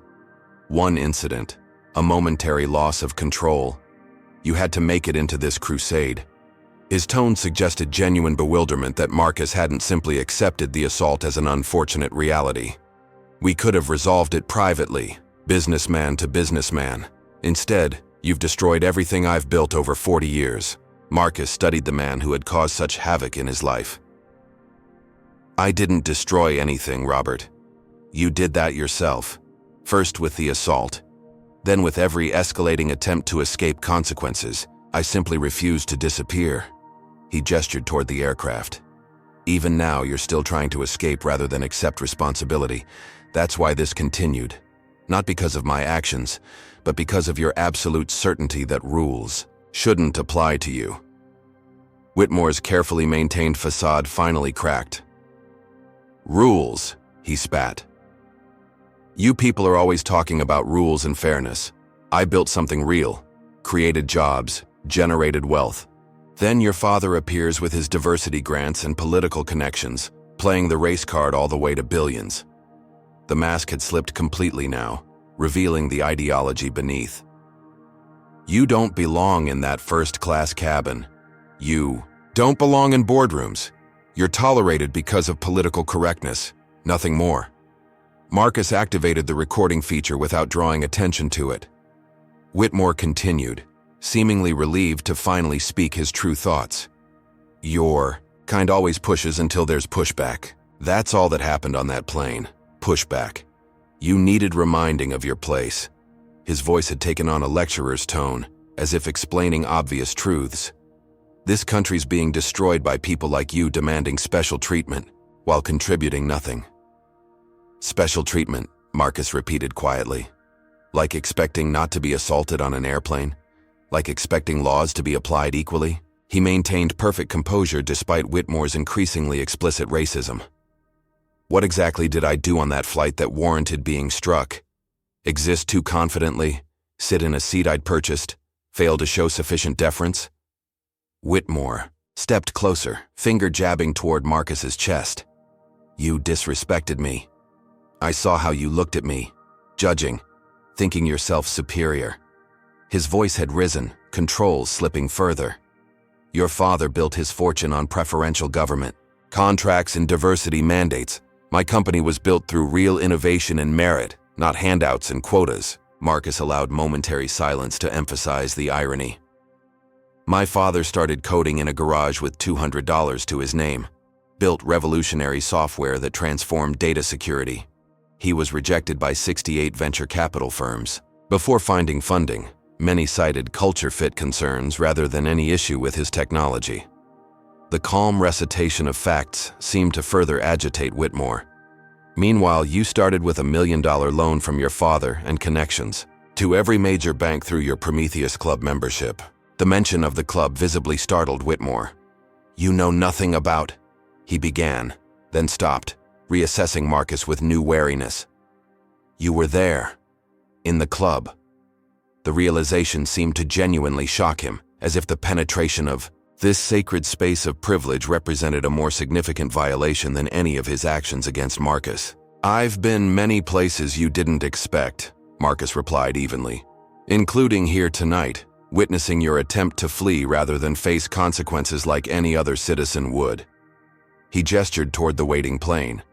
"Your entire life has been built on the expectation of immunity, from rules, from accountability, from consequences.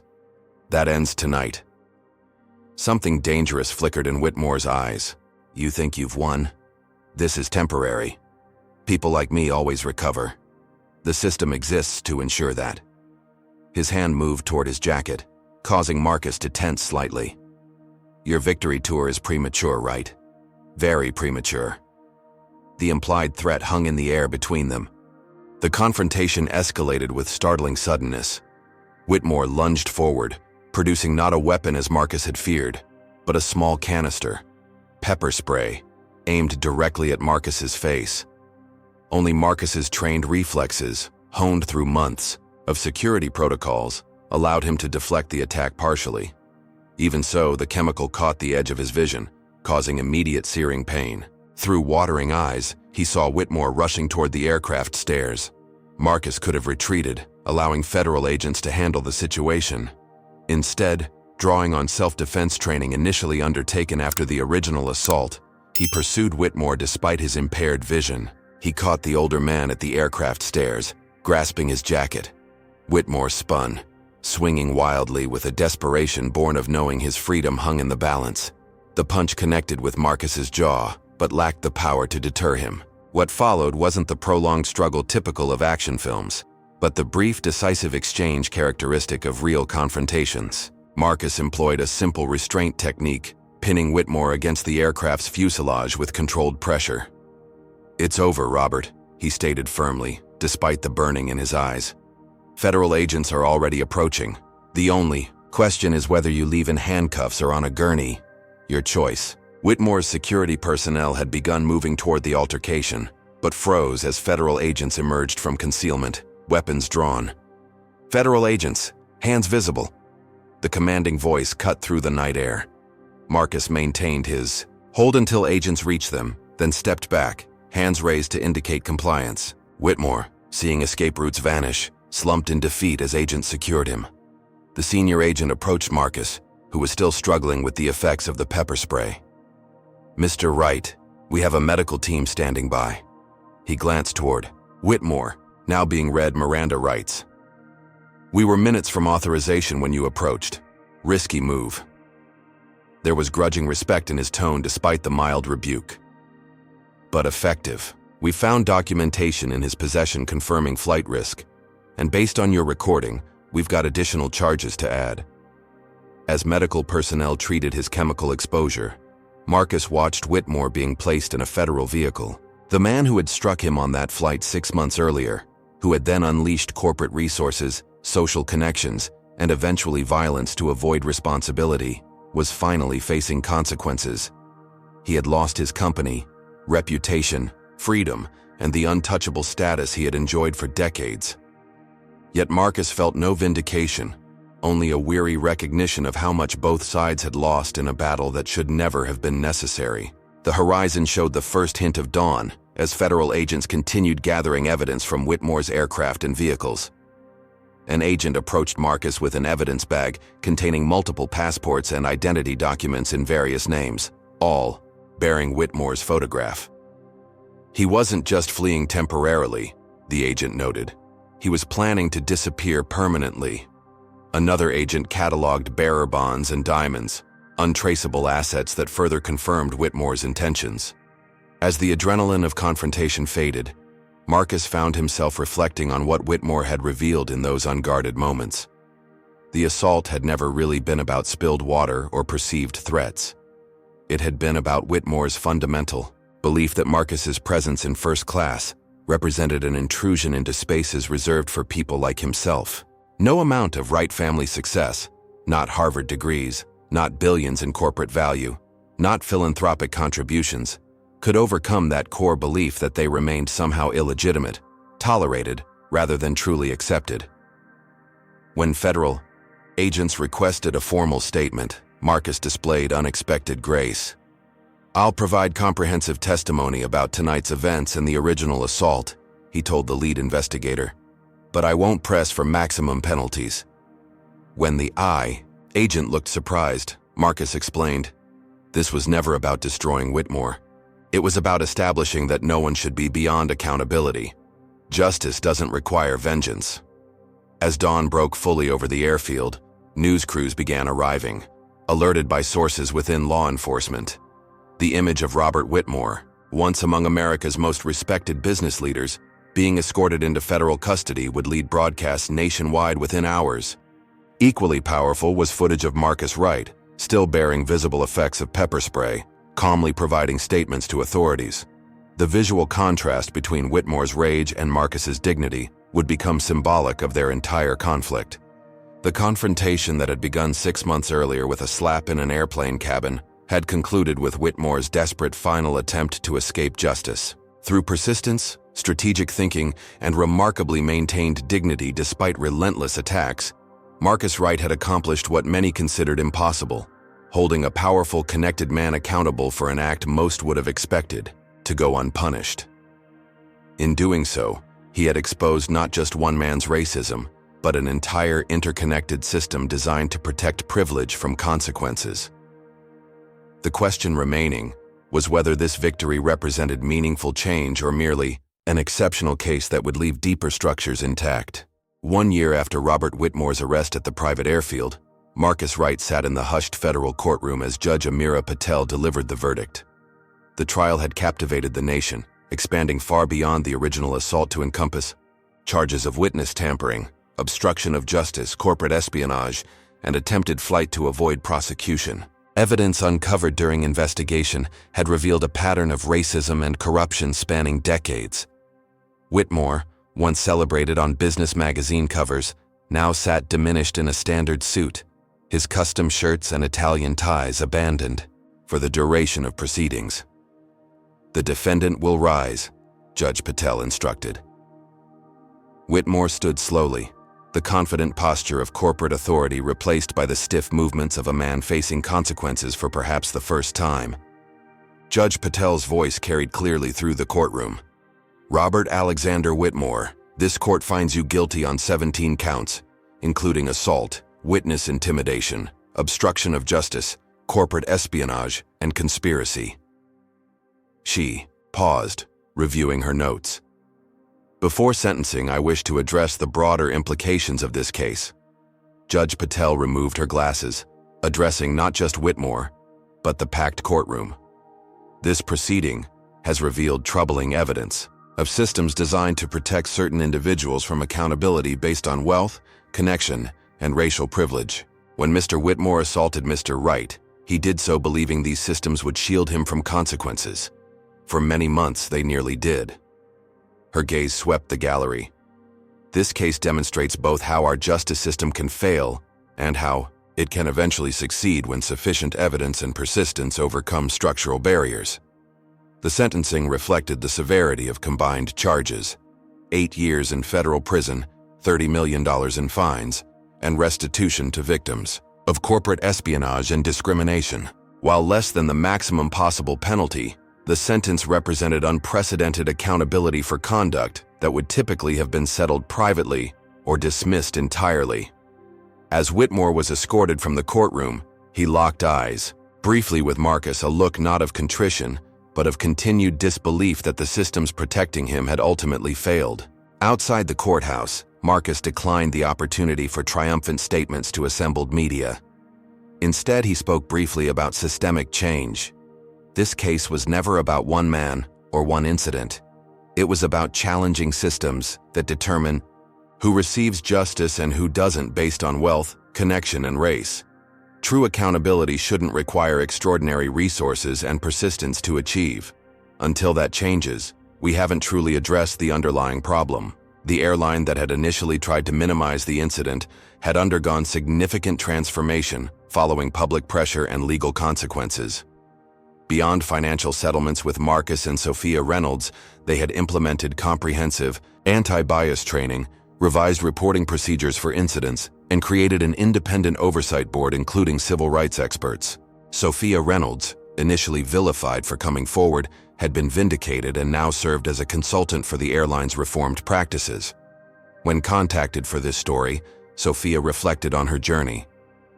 "I had to choose between my career and doing what's right. I lost my job, my apartment, nearly everything, but I found something more valuable. I can look my son in the eye knowing I stood for truth when it mattered."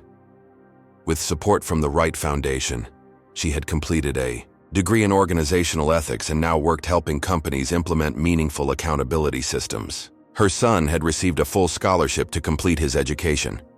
The Prometheus Club, whose secretive influence had been exposed through Marcus's investigation, faced unprecedented scrutiny. Federal investigators, armed with evidence from the Whitmore case, had expanded their focus to examine the club's role in judicial appointments, regulatory decisions, and market manipulation.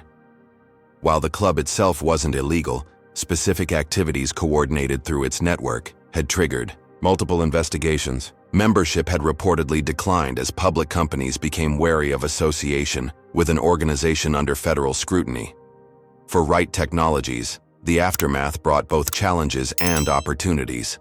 The company had lost contracts and market value during the battle, but emerged with strengthened reputation for integrity. New partnerships formed with organizations valuing ethical leadership. The Wright family's stand against systemic racism resonated with younger consumers and employees who increasingly expected corporate social responsibility. 1 year after the verdict, Wright Technologies stock had not only recovered, but reached new highs, suggesting principle and profit weren't necessarily opposing forces. Perhaps most significantly, the case had triggered broader examination of how privilege operated within American justice. Legal scholars cited the Whitmore case when analyzing disparities in judicial outcomes. Law schools incorporated it into ethics curricula. Civil rights organizations referenced it when advocating for systemic reforms. While no single case could transform entrenched systems, the unprecedented transparency of this proceeding from assault to verdict had made visible mechanisms of privilege typically hidden from public view. The personal cost to the Wright family had been substantial. Maya had transferred schools after continued harassment. Elijah still underwent physical therapy for injuries sustained during the attack on his vehicle. Marcus maintained enhanced security protocols that restricted his movement and relationships. The psychological toll of sustained attacks on their character, privacy, and safety wouldn't disappear with Whitmore's conviction. Yet they had emerged with deeper understanding of both their vulnerability and strength within American society. 6 months after the verdict, Marcus established the Accountability Initiative, a nonprofit organization providing resources for victims of discrimination lacking financial means to pursue justice. Our case demonstrated that accountability is possible but often requires extraordinary resources, Marcus explained at the launch event. Most victims can't sustain protracted legal battles against powerful interests. This initiative aims to level that playing field. Initial funding came from Marcus's settlement with the airline, with additional support from civil rights organizations and corporate sponsors committed to systemic change.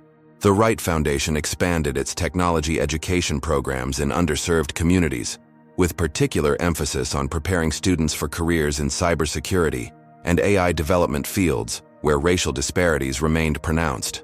These programs deliberately included ethics components addressing how technology could either reinforce or challenge existing power structures. Technology isn't neutral, Marcus often emphasized when speaking to students. It reflects the values, biases, and priorities of its creators. Diversifying who creates technology helps ensure it serves everyone equitably. One unexpected development occurred 6 months after Whitmore began serving his sentence. Marcus received a request for meeting from Alexander Whitmore, Robert's 26-year-old son, who had maintained public silence throughout the case. After appropriate security vetting, Marcus agreed to the meeting at a neutral location. Alexander arrived without entourage or attorneys, appearing notably different from his father, less polished, more visibly anxious. "I want to apologize," Alexander began after awkward preliminaries. "Not just for what my father did to you, which was inexcusable, but for everything that followed." He hesitated, struggling visibly with what came next. "I should have spoken earlier, but I was afraid of him too." What emerged over the next hour was a painful account of Robert Whitmore's private behavior, the racism expressed openly at home, verbal abuse toward family members, and culture of fear he had created within both company and family. Alexander revealed that his father's public persona had masked private tyranny, with family members and employees alike conditioned to anticipate and accommodate his explosive temper. "The man who hit you on that plane wasn't having an unusual day," Alexander explained quietly. "That was the real Robert Whitmore. The public version was the performance." He shared that his father had routinely used racial slurs in private, particularly when discussing business competitors of color, and had explicitly taught Alexander that maintaining racial hierarchies was necessary for social order. The meeting concluded with Alexander asking not for forgiveness, but for opportunity to make amends through actions rather than words. In the months that followed, he quietly supported the accountability initiative with both financial resources and insider knowledge of how corporate power often subverted justice. Though Alexander and Marcus never developed personal friendship, their professional collaboration helped strengthen systems protecting future victims of discrimination who lacked the Wright family's extraordinary resources. For Marcus, the conversation with Alexander provided crucial perspective on the conflict that had consumed nearly 2 years of his life. The assault had never been about him personally, nor even primarily about race, but about power, its exercise, protection, and the systems maintaining its concentration. Robert Whitmore had struck him not because of spilled water, but because Marcus represented a challenge to Whitmore's fundamental understanding of how the world should operate, who should occupy privileged spaces, who should yield, and who should face consequences for their actions.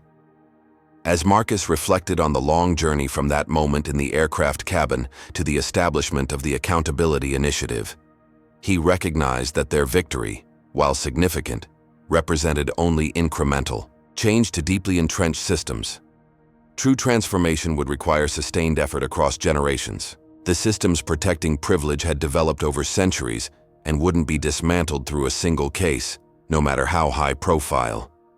Yet each exposed mechanism, each documented instance of bias, each successful challenge to impunity represented progress toward a more equitable society.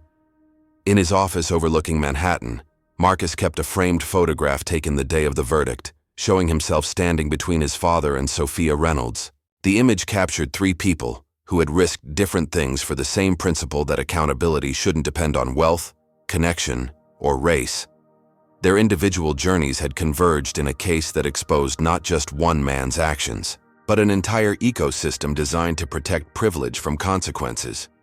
Though the personal cost had been substantial for all 3, the systems they had challenged were now slightly more visible, and therefore slightly more vulnerable to change. The most meaningful outcome wasn't Whitmore's imprisonment or the financial settlements, but the thousands of ordinary people who contacted Marcus with their own stories of confronting discrimination, now approaching these battles with greater understanding of both the obstacles and opportunities for accountability. If their experience helped even a fraction of these individuals navigate similar challenges more effectively, then the Wright family's ordeal had served a purpose beyond their personal vindication. Justice might remain imperfect and unevenly distributed, but its mechanisms were more transparent than before Robert Whitmore slapped Marcus Wright at 30,000 feet above the Atlantic. This story of Marcus Wright's fight against injustice reveals profound truths about American society. First, it demonstrates that wealth and education cannot fully shield anyone from racism. Marcus faced discrimination despite his Harvard degree and billionaire father. Second, it exposes how privilege operates through interconnected systems rather than isolated incidents. Whitmore's ability to nearly escape consequences wasn't just about his individual power, but about networks of influence spanning corporate boardrooms, media outlets, and courtrooms. The narrative also highlights the extraordinary resources required to achieve accountability.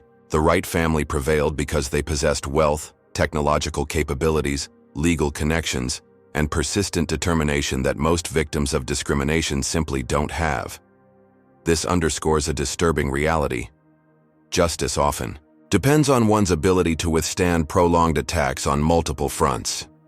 Perhaps most importantly, the story reveals how systems protect themselves. When Marcus challenged not just Whitmore but the structures enabling him, the response escalated from character assassination to physical violence, showing how threatening accountability can be to entrenched power. Yet it also demonstrates that these systems aren't invincible. Strategic pressure, documentation, and courageous allies like Sophia Reynolds can create cracks in seemingly impenetrable facades. The Wright family's ultimate victory came not just from convicting Whitmore, but from exposing mechanisms that typically remain hidden, creating transparency that benefits countless others facing similar battles. Their establishment of the Accountability Initiative acknowledges that systemic change requires both individual courage and institutional support. In the end, This story teaches us that justice is possible but never guaranteed, requiring vigilance, resources, and willingness to challenge. Not just individual acts of prejudice, but the sophisticated systems designed to protect privilege from accountability. What would you have done in Marcus's position? Would you have pursued justice knowing the personal and professional costs, or would you have walked away to protect your family and business? Comment below with your thoughts. I'd love to know what path you would have chosen. Have you ever witnessed discrimination and felt powerless to address it? Share your experience, as your story might help others navigate similar situations. If this examination of privilege and accountability resonated with you, please hit that like button and subscribe to our channel for more stories that expose the hidden mechanisms of injustice in our society. Remember, awareness is the first step toward change. Thank you for joining me for this powerful story. May we all find the courage to stand against injustice when we encounter it, whether as victims or witnesses. Together, we can build systems that deliver accountability regardless of wealth, connection, or background.